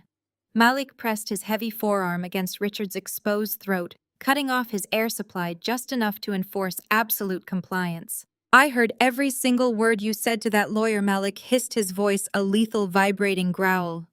"You actually think you are going to pin 87 counts of federal wire fraud on me?" You truly think you can simply walk away to a comfortable retirement while I rot? Richard struggled, his hands clawing at Malik's arm. Malik, listen to me. Richard choked out, his face turning a dangerous, unhealthy shade of crimson. We have to be smart about this. The relentless feds need a primary target. If we all go down, Brittany goes down too. Malik slowly tightened his grip, smiling a dark, terrifying, and utterly merciless smile. Do not ever try to play chess with me again, Richard. You forgot one crucial, devastating detail. I kept the initial origin files securely. I possess the original time-stamped emails and the digital metadata definitively proving that you were the absolute mastermind who explicitly ordered the illegal creation of Blackwood Enterprises. I have your recorded voice memos specifically authorizing the fraudulent loan applications.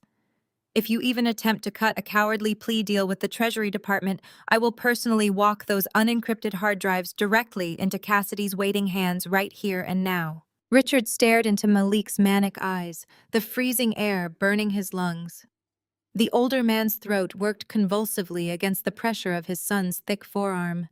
The illusion of a unified Blackwood front completely shattered, leaving only 4 desperate criminals terrified of federal prison. Slowly, Malik released his grip, stepping back to let the patriarch collapse against the brick wall. The undeniable truth settled over them in the bitter cold. They were entirely out of moves. Their offshore accounts were compromised, their dangerous investors were hunting them, and their legal maneuvers were preemptively blocked by their own internal paranoia. There was absolutely no escape through the justice system. The only entity possessing the operational authority to recommend any form of leniency to the federal prosecutor was the lead forensic investigator who built the case. They had to face Cassidy. The drive back into the heart of the city was suffocatingly silent. The oppressive dread inside the rental vehicle replaced the earlier chaotic screaming. They navigated toward the upscale, highly secured residential building where Cassidy lived, a location they had previously deemed far beneath their elite standards. Now it represented their final desperate sanctuary. The towering structure was a fortress of tempered glass and reinforced steel, guarded by private security personnel who instantly recognized the disgraced family from the viral news broadcasts. Richard attempted to utilize his fading aura of authority, demanding entry, but the concierge simply pointed toward the exterior courtyard. Cassidy was already waiting for them. She stood beneath the harsh glare of the halogen security lights, her posture radiating absolute, unyielding control. A heavy winter coat draped over her shoulders, shielding her from the biting wind. 2 armed federal agents stood silently in the shadows behind her, a stark physical reminder of her terrifying new reality. The family stumbled out of the sedan, looking like a pack of starved feral animals. Their expensive clothing was wrinkled, their faces gaunt with sheer terror. Brittany practically fell onto the immaculate concrete paving, her previous social media bravado entirely evaporated. She reached out, her fingers trembling violently as she clutched the hem of her sister's coat. She wailed a jagged, hideous sound that echoed off the surrounding buildings. She begged for mercy, offering to publicly retract every single lie she had posted online, promising to surrender all her remaining assets if Cassidy would just stop the grand jury indictments. Malik stood paralyzed beside her, his shoulders slumped in absolute defeat. The arrogant financial predator was gone. He muttered pathetic, broken apologies, whispering about the shadow investors who were actively hunting him, pleading for federal protection. Richard could not even look his daughter in the eye. The mighty patriarch simply stared at the pavement, his hands shoved deep into his pockets, silently acknowledging his total, inescapable destruction. Cassidy did not flinch. She did not step back. She merely watched them unravel with the clinical, detached fascination of a scientist observing a predictable chemical reaction. There was no joy in her gaze, only a profound, icy emptiness that terrified them more than any screaming fit ever could. Then Brenda made her move. She pushed past her ruined husband and her weeping daughter, throwing herself dramatically onto the freezing concrete walkway. The sheer impact bruised her knees, but she ignored the physical pain crawling forward until she was positioned directly at Cassidy's feet. Brenda looked up, tears streaming heavily down her meticulously preserved face, ruining her expensive makeup. She clasped her hands together in a posture of desperate prayer. Her voice quivered with a manufactured desperate maternal anguish designed to break through any defensive wall. She wept about how deeply she had always loved her eldest daughter. She claimed her terrible actions were merely misguided attempts to protect the family structure.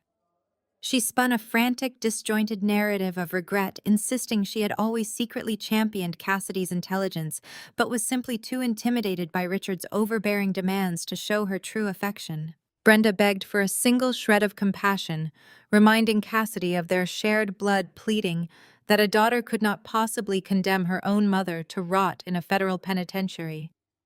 She offered to testify against Richard, against Malik, against anyone the Treasury Department desired, if only Cassidy would grant her a sliver of leniency.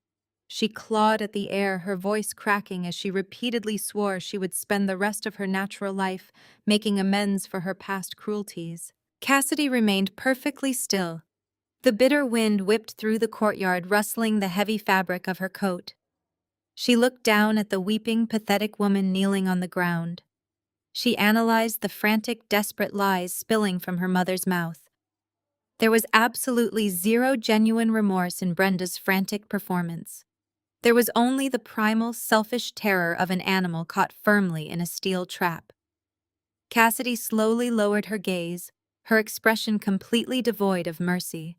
She let the agonizing silence stretch for several long seconds, allowing the crushing weight of the moment to suffocate the entire group. The federal agents behind her shifted their weight silently, watching the brutal psychological dismantling. Cassidy leaned forward slightly. Her voice was incredibly soft, slicing through the freezing night air with lethal surgical precision. "You claim you always loved me." Cassidy stated, her tone flat and completely detached from the chaotic emotional display unfolding at her feet. "You claim you care about my family. You claim your cruelties were just misguided mistakes." Brenda nodded frantically, fresh tears carving deep paths through her ruined foundation. "Yes, I swear it. I will do anything you ask. Just tell me what you want me to do." Cassidy tilted her head, her eyes boring directly into her mother's terrified soul. "What is the exact medical name of Riley's disease?" Brenda's jaw dropped wide open. The frantic sobbing ceased instantly. She stared up at Cassidy, completely paralyzed. She opened her mouth to speak, but only a hollow, broken, and breathless stammer escaped from her trembling, cold lips. The silence stretching between them became a physical weight, pressing down with suffocating force. Brenda's mouth opened and closed silently, her wet face contorting in a desperate search for a medical term she had never bothered to learn. She looked to Richard for salvation, but the patriarch remained rigidly staring at his expensive shoes. Brittany shrank back against the concrete wall, suddenly finding the cold pavement fascinating. Malik just shivered, his breath pluming in the frigid air. None of them knew. None of them had ever asked the doctors read the charts or stayed long enough in the intensive care unit to comprehend the reality of the child's suffering. Cassidy stood tall, pulling the heavy coat tighter around her shoulders. The absolute void of their knowledge was the final, irrefutable verdict. "You cannot even name the enemy that almost killed your own flesh and blood," Cassidy stated, her voice devoid of anger, which made the reality even more devastating. "You kneel here on the freezing ground and invoke the sacred concept of family to save yourselves from federal prison. But you have absolutely no idea what that word actually means." Brenda let out a ragged sob, reaching forward with trembling hands. Cassidy took a single, deliberate step back, removing herself from her mother's desperate grasp. "Family is not a shared last name or a biological coincidence," Cassidy continued, her tone sharp. "Family is presence. Family is knowing the exact dosage of immunosuppressants required to keep a young girl breathing. Family is sitting awake in a sterile hospital chair for multiple hours straight, watching a heart monitor tick, praying for just one more morning. What you practice is not love. What you practice is a transactional arrangement dependent on status, wealth, and public optics. You only love the version of me that could be controlled or ignored. You loved Brittany's social media influence, right up until she broadcasted your crimes to the world. You loved Malik's illicit offshore profits right until the exact second those dark investors demanded their missing millions.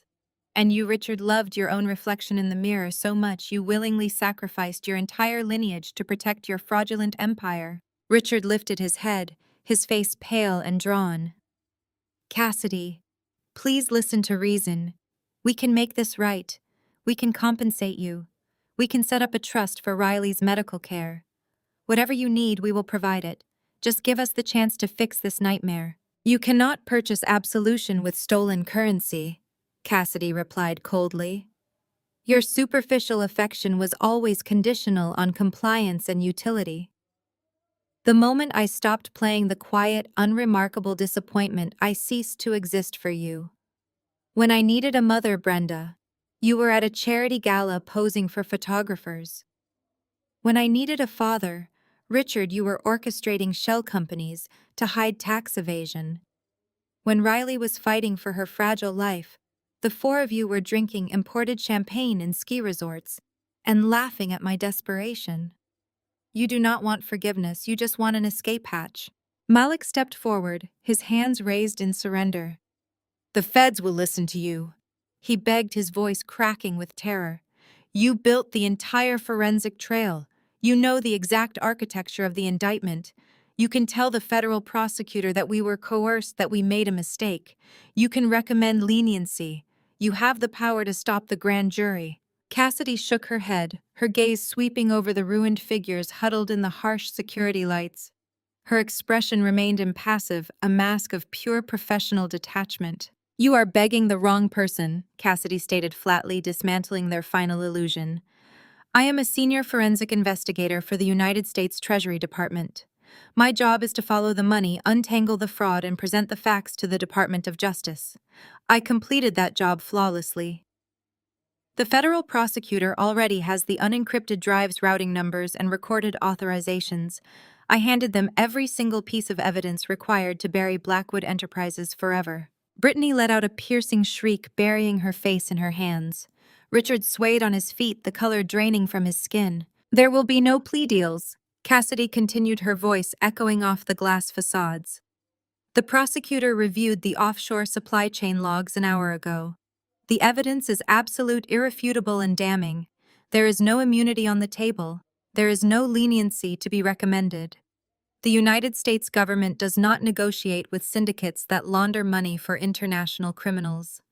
You built a house of cards on a foundation of greed, and wind has finally arrived. Brenda collapsed, her forehead resting against the icy pavement as she wailed in total despair. Malik dropped to his knees beside her, his hands gripping his hair, rocking back and forth as the reality of impending imprisonment settled over him. Richard simply closed his eyes, accepting his utter ruin. Red and blue lights suddenly sliced through the darkness, reflecting off the towering glass building. The distinct wail of police sirens pierced the quiet neighborhood, growing louder with each passing second. Cassidy did not flinch. She had anticipated this conclusion.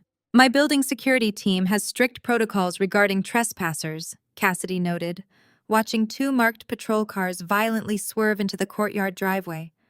They recognized you from the news broadcasts and initiated the standard emergency response. 4 uniformed police officers promptly emerged from the vehicles, their expressions stern and professional. They quickly surrounded the fractured group, issuing sharp commands. The officers hauled Brenda to her feet, supporting her trembling weight. They grasped Malik by the arms, dragging him away from the pavement. Richard complied silently, his spirit completely broken. Brittany sobbed uncontrollably as an officer guided her toward the waiting cruiser. Cassidy stood motionless in the freezing wind, watching the flashing lights illuminate the courtyard as the police escorted the weeping, broken family off the premises, permanently closing the door on her past. The heavy steel doors of the federal holding facility slammed shut, sealing the Blackwood family inside their new, bleak reality.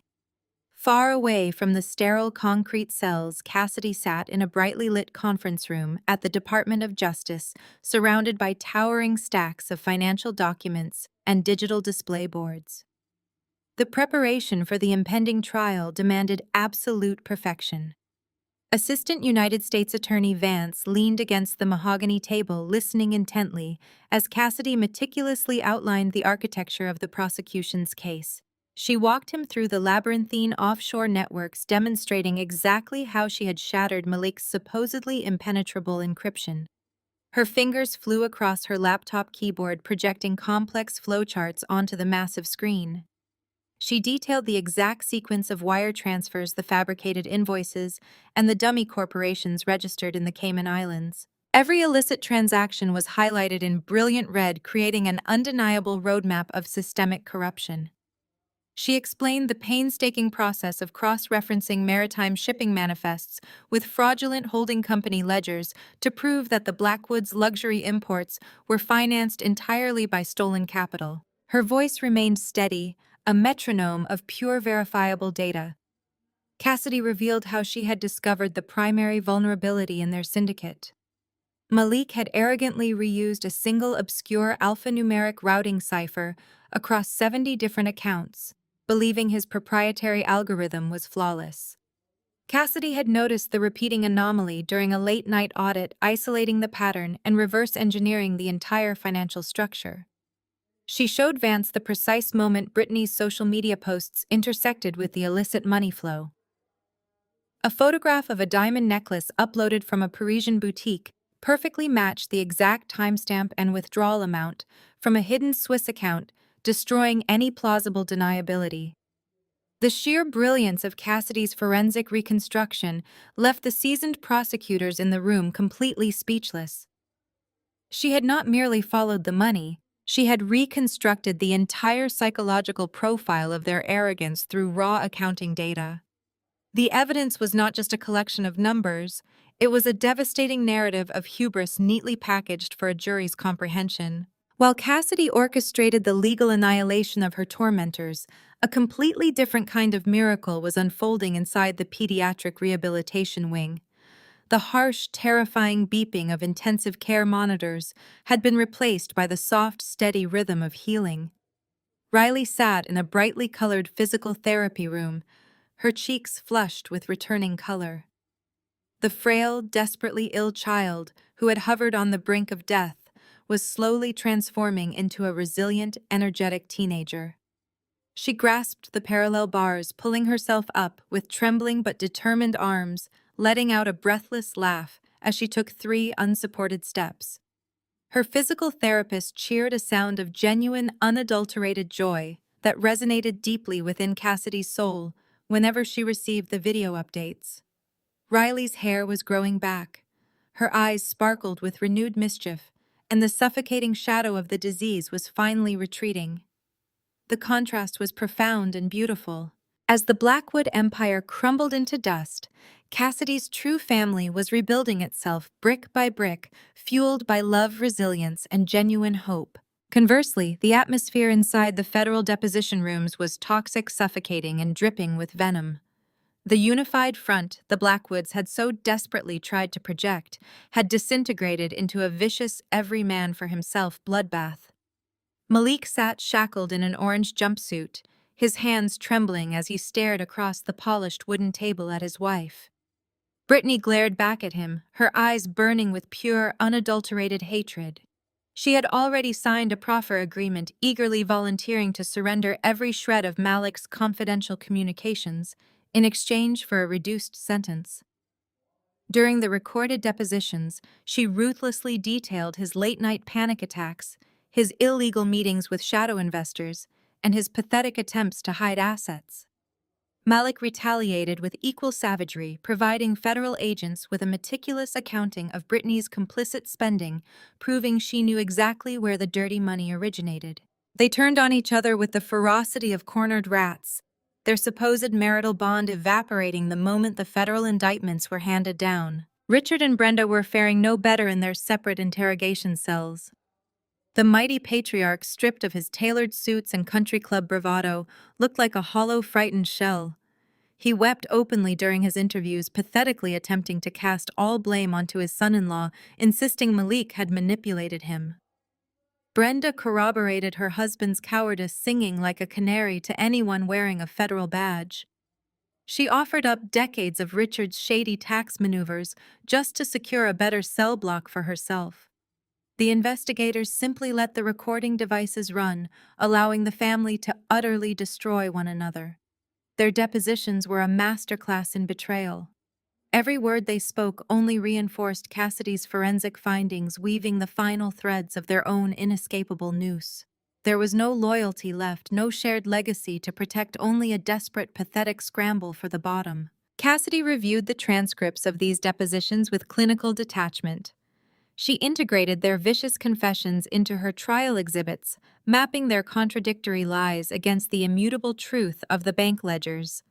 She spent weeks rehearsing her testimony, anticipating every possible angle of cross-examination the defense attorneys might attempt.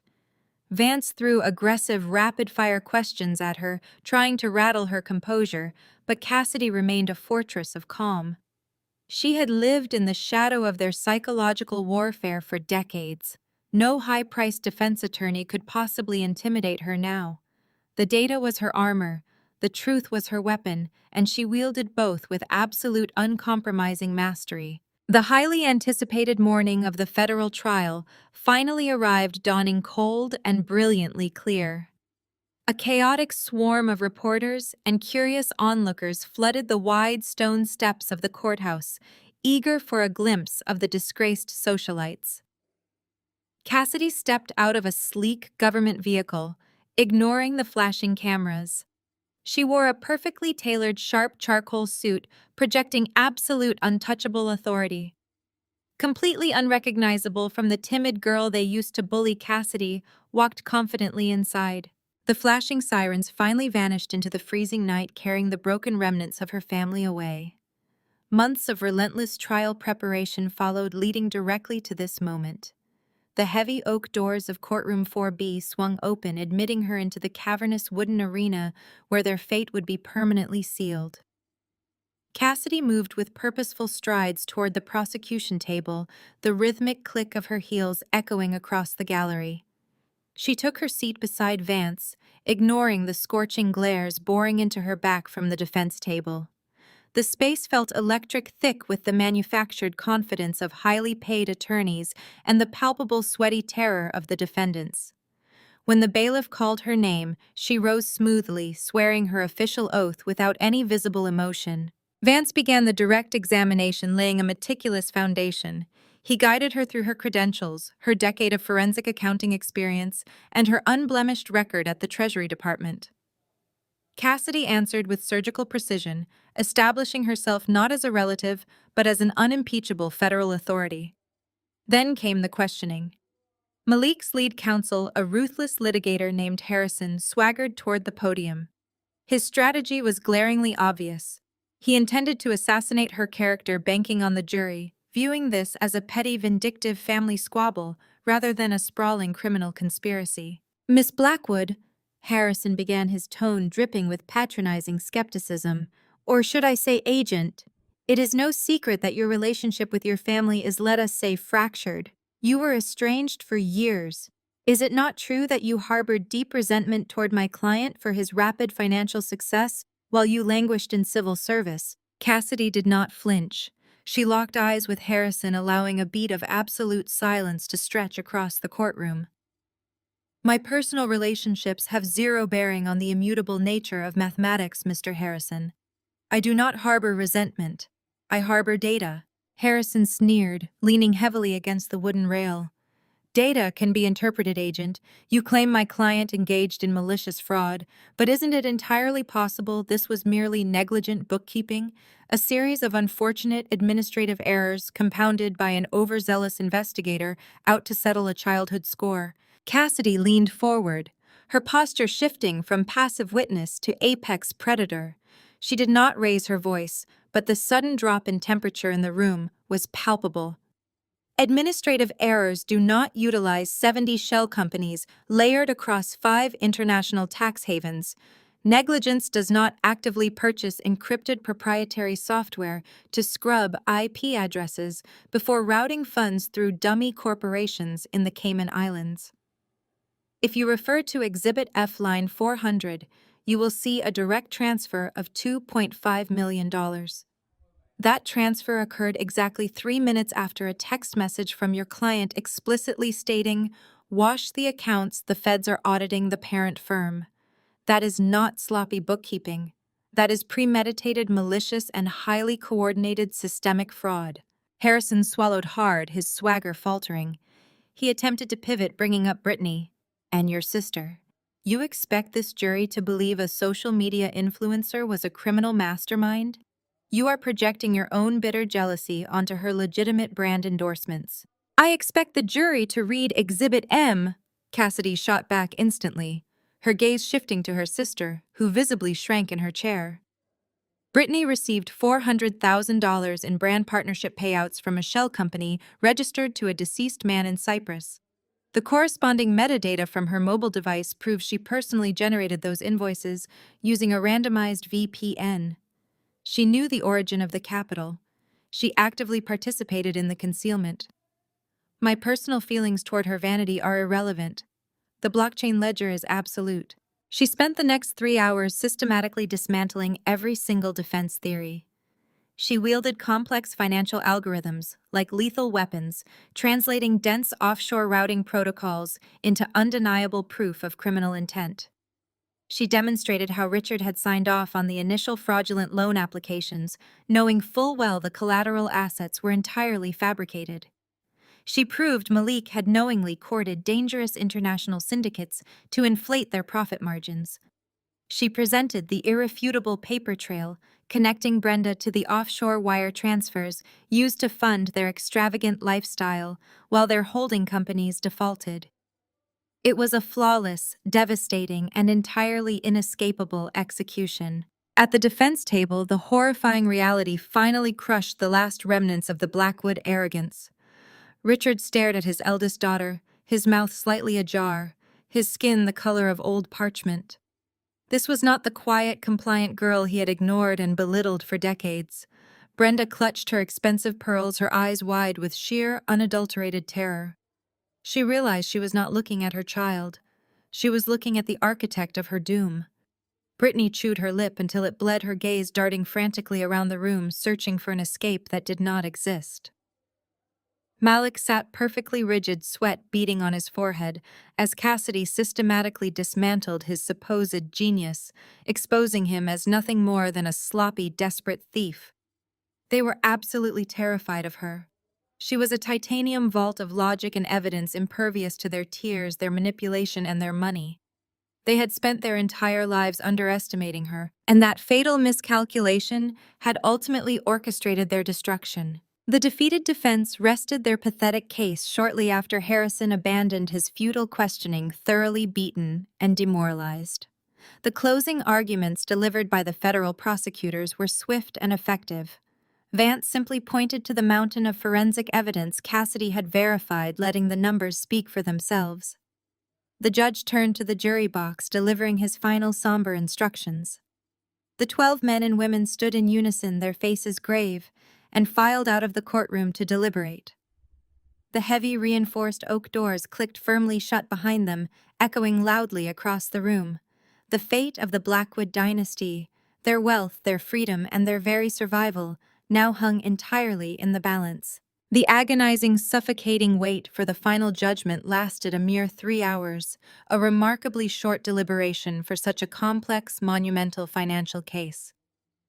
When the heavy wooden doors swung open and the 12 jurors filed back into the gallery, the air in the courtroom grew incredibly stale and thin. Cassidy remained perfectly still, her hands resting flat on the mahogany table, while the defense team scrambled to their feet in a disorganized panic. The judge, an imposing figure with a reputation for merciless sentencing, took his seat and adjusted his reading glasses. He asked the foreperson if a verdict had been reached. The foreperson, a stern-faced woman who had taken meticulous notes throughout Cassidy's brutal testimony, nodded once. She handed a thick folder to the bailiff. The entire Blackwood family stopped breathing simultaneously, their collective terror manifesting as absolute paralyzed stillness within the suddenly freezing room. As the judge read the documents, the silence was absolute, broken only by the frantic, ragged breaths of Brittany, who was clutching her expensive handbag like a life preserver. The judge cleared his throat, his gaze locking onto the defendants. On all 74 counts of wire fraud, conspiracy, money laundering, and tax evasion, the jury found the defendants guilty. The word echoed across the cavernous room, striking the Blackwoods with the force of a physical blow. A collective gasp rippled through the spectator gallery, followed immediately by the sharp, authoritative crack of the judge's gavel demanding order. There was no delayed sentencing, no grace period granted for them to get their chaotic affairs in order. The judge, completely immune to their wealth and supposed status, was ready to deliver the final crushing blow right then and there. He began with the younger generation. Malik was ordered to serve 25 years in federal prison without the possibility of early parole.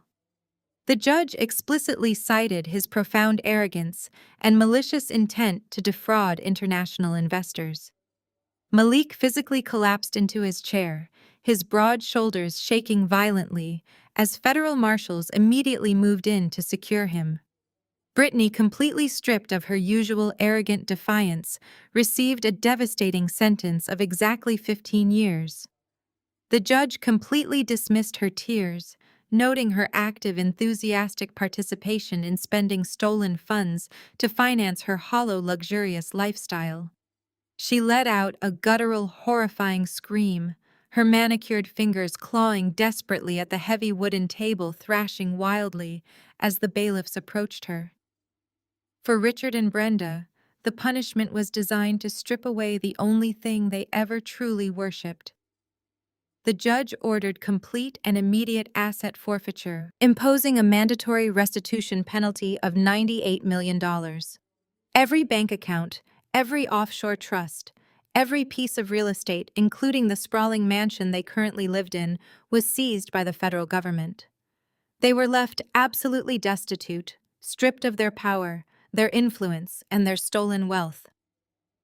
They would walk out of the imposing federal courthouse with nothing but the wrinkled clothes on their backs, permanently blacklisted from their elite social circles, forced to survive on minimum wage and public assistance for the remainder of their miserable, shattered lives. The aftermath was a scene of pure, unadulterated chaos. Malik was aggressively yanked to his feet, his wrists jerked behind his back. The sharp metallic click of the steel handcuffs echoed sharply over the chaotic din of the packed courtroom. He stared at the floor, a broken, defeated shell of a man offering no resistance, as the marshals forcefully guided him toward the holding cell door. Brittany, however, completely unraveled in a spectacular display of raw, unfiltered panic. She fought the female officers, attempting to restrain her kicking and thrashing with feral desperation. She turned her venomous fury away from Cassidy and aimed it directly at her parents. Brittany screamed until her vocal cords shredded, hurling vicious, hateful accusations at Richard and Brenda. She cursed them for raising her in a culture of greed, for teaching her that money eclipsed morality, and for dragging her down into their fraudulent abyss. She blamed them for her destroyed life, her ruined reputation, and the 15 years of freedom she was about to lose. Richard and Brenda shrank away from their eldest daughter's toxic venom, physically recoiling as if she were repeatedly striking them. They were utterly paralyzed by the sheer magnitude of their complete destruction. In a final desperate act of cowardice, Richard and Brenda turned their gaze away from their screaming daughter and looked directly at Cassidy. They stood frozen beside the defense table, their designer clothing suddenly looking absurd and pathetic against the backdrop of their total ruin. Their faces were ashen, their eyes wide with a pathetic, begging terror. Together, the disgraced patriarch and his shattered wife silently mouthed a single desperate word toward the prosecution table. Please. It was a pathetic plea for salvation from the very daughter they had systematically discarded and abused. Cassidy felt absolutely nothing as she observed the total devastation of the people who had tormented her. There was no triumph, no lingering anger, and certainly no pity. She simply picked up her sleek leather briefcase, straightened the lapels of her charcoal suit, and turned her back on them. She did not hesitate. She did not offer a comforting glance or a vindictive smile. She simply turned and walked away toward the exit. The rhythmic, confident click of her heels echoed down the center aisle, slicing through Brittany's ongoing shrieks and the chaotic murmurs of the stunned reporters. Cassidy pushed through the heavy double doors at the back of the gallery, leaving the ruined Blackwood dynasty trapped inside their self-made prison. She stepped out of the suffocating courthouse and into the bright, freezing afternoon. She closed her eyes, inhaling a deep, cleansing breath of crisp winter air. The oppressive weight that had suffocated her for decades was completely gone. Suddenly, a sharp vibration broke the peaceful silence. Cassidy reached into her pocket and pulled out her phone. The screen illuminated, displaying a single beautiful name: Riley. Cassidy swiped the green icon across the glass screen and lifted the device to her ear. A bright musical voice immediately filled the audio receiver, asking if she was finally finished with the boring work stuff. Cassidy smiled, a genuine expression of warmth that reached to her eyes. She promised her daughter that the unpleasant business was officially concluded forever, and she was heading straight back home. The commute back to their quiet neighborhood felt entirely different than it had just hours prior. The bustling city streets seemed less imposing, the winter shadows less threatening. The sprawling corruption of the Blackwood Empire was decisively terminated, leaving behind a profound tranquility. 6 months evaporated into the warmth of the changing seasons. The relentless biting cold of that courthouse afternoon was replaced by the vibrant golden sunlight of early summer. The Department of Justice formally recognized the staggering magnitude of the financial investigation. Cassidy was called into the executive suite of the Treasury Department and offered an immediate prestigious promotion to Director of Compliance. The new title came with immense operational authority, a corner office overlooking the sprawling metropolis, and a robust compensation package that guaranteed absolute financial security for the rest of her natural life. She accepted the position with the exact same calm, unyielding confidence she had displayed on the witness stand. The professional victory, however, paled in comparison to the miraculous transformation occurring beautifully within her own lovely home. Riley was practically vibrating with chaotic, joyful energy as she darted across the hardwood floor of their sunlit living room. The pediatric oncology team had officially declared her complex condition to be in complete remission. The terrifying, fragile child, who had spent countless hours tethered to a dozen intravenous lines, was entirely gone. In her place stood a vibrant, thriving young girl with rosy cheeks, bright eyes, and a thick head of dark hair. She was currently attempting to violently stuff a massive, brightly colored inflatable flamingo into a moderately sized canvas suitcase. Cassidy stood in the doorway, leaning against the wooden frame, watching the hilarious struggle with absolute adoration. They were enthusiastically packing for a 3-week excursion to the spectacular Amalfi Coast. The itinerary featured private seaside villas, exclusive cultural tours, and absolute luxury. Every single flight hotel reservation and extravagant dinner was paid for using clean, honest capital. There were no hidden offshore routing numbers, no desperate shell companies, and no blood money financing their joy. It was a beautiful, pure celebration of their survival. Cassidy stepped forward, gently rescuing the struggling zipper from her daughter's enthusiastic attempts, smoothly folding the summer dresses into neat, organized compartments. While Cassidy and Riley prepared to board a transatlantic flight toward paradise, the grim reality of the Blackwood legacy was playing out exactly as the federal judge had strictly mandated. The sprawling syndicate had been entirely dismantled, scattering its former architects into deeply miserable, isolated consequences. Malik resided in a maximum security federal penitentiary in Colorado, spending 23 hours a day locked inside a bleak, windowless concrete cell. His arrogant financial genius was completely useless in a brutal environment where basic survival dictated his daily routine.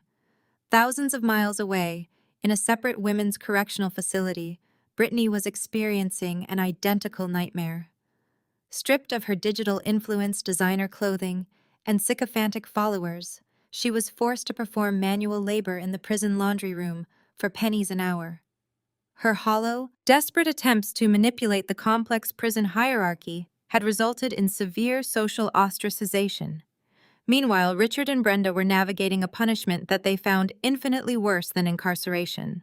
The government asset forfeiture had seized absolutely everything they owned. The disgraced patriarch and his formerly pristine wife were currently residing in a cramped, poorly insulated studio apartment on the forgotten industrial outskirts of the city. To avoid starvation, they were forced to accept entry-level employment.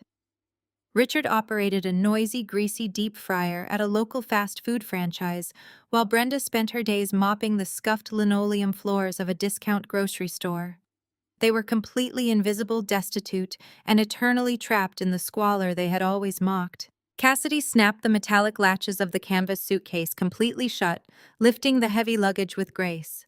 She slowly walked over to the bay window, quietly looking down at the calm, peaceful residential street directly below her. The exhausting journey had been agonizing, heavily paved with betrayal, terror, and the constant threat of destruction at every single turn. Yet she had gloriously emerged from the searing fire entirely unbreakable and completely victorious. Her entire perspective on human existence had been fundamentally and permanently altered.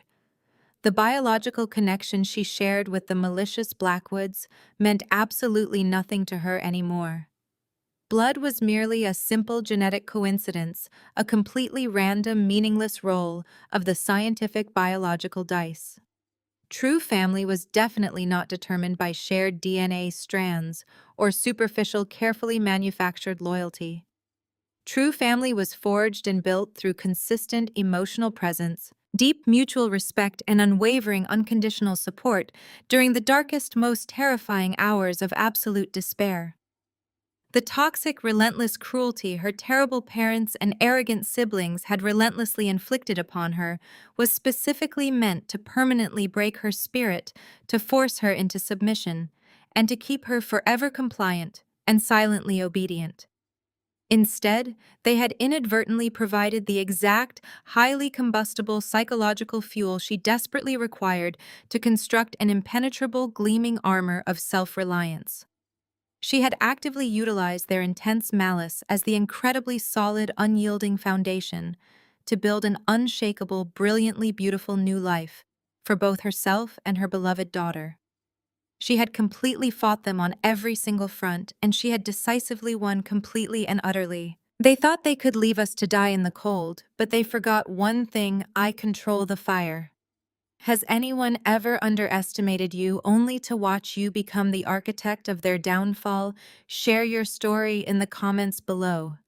Don't forget to like and subscribe.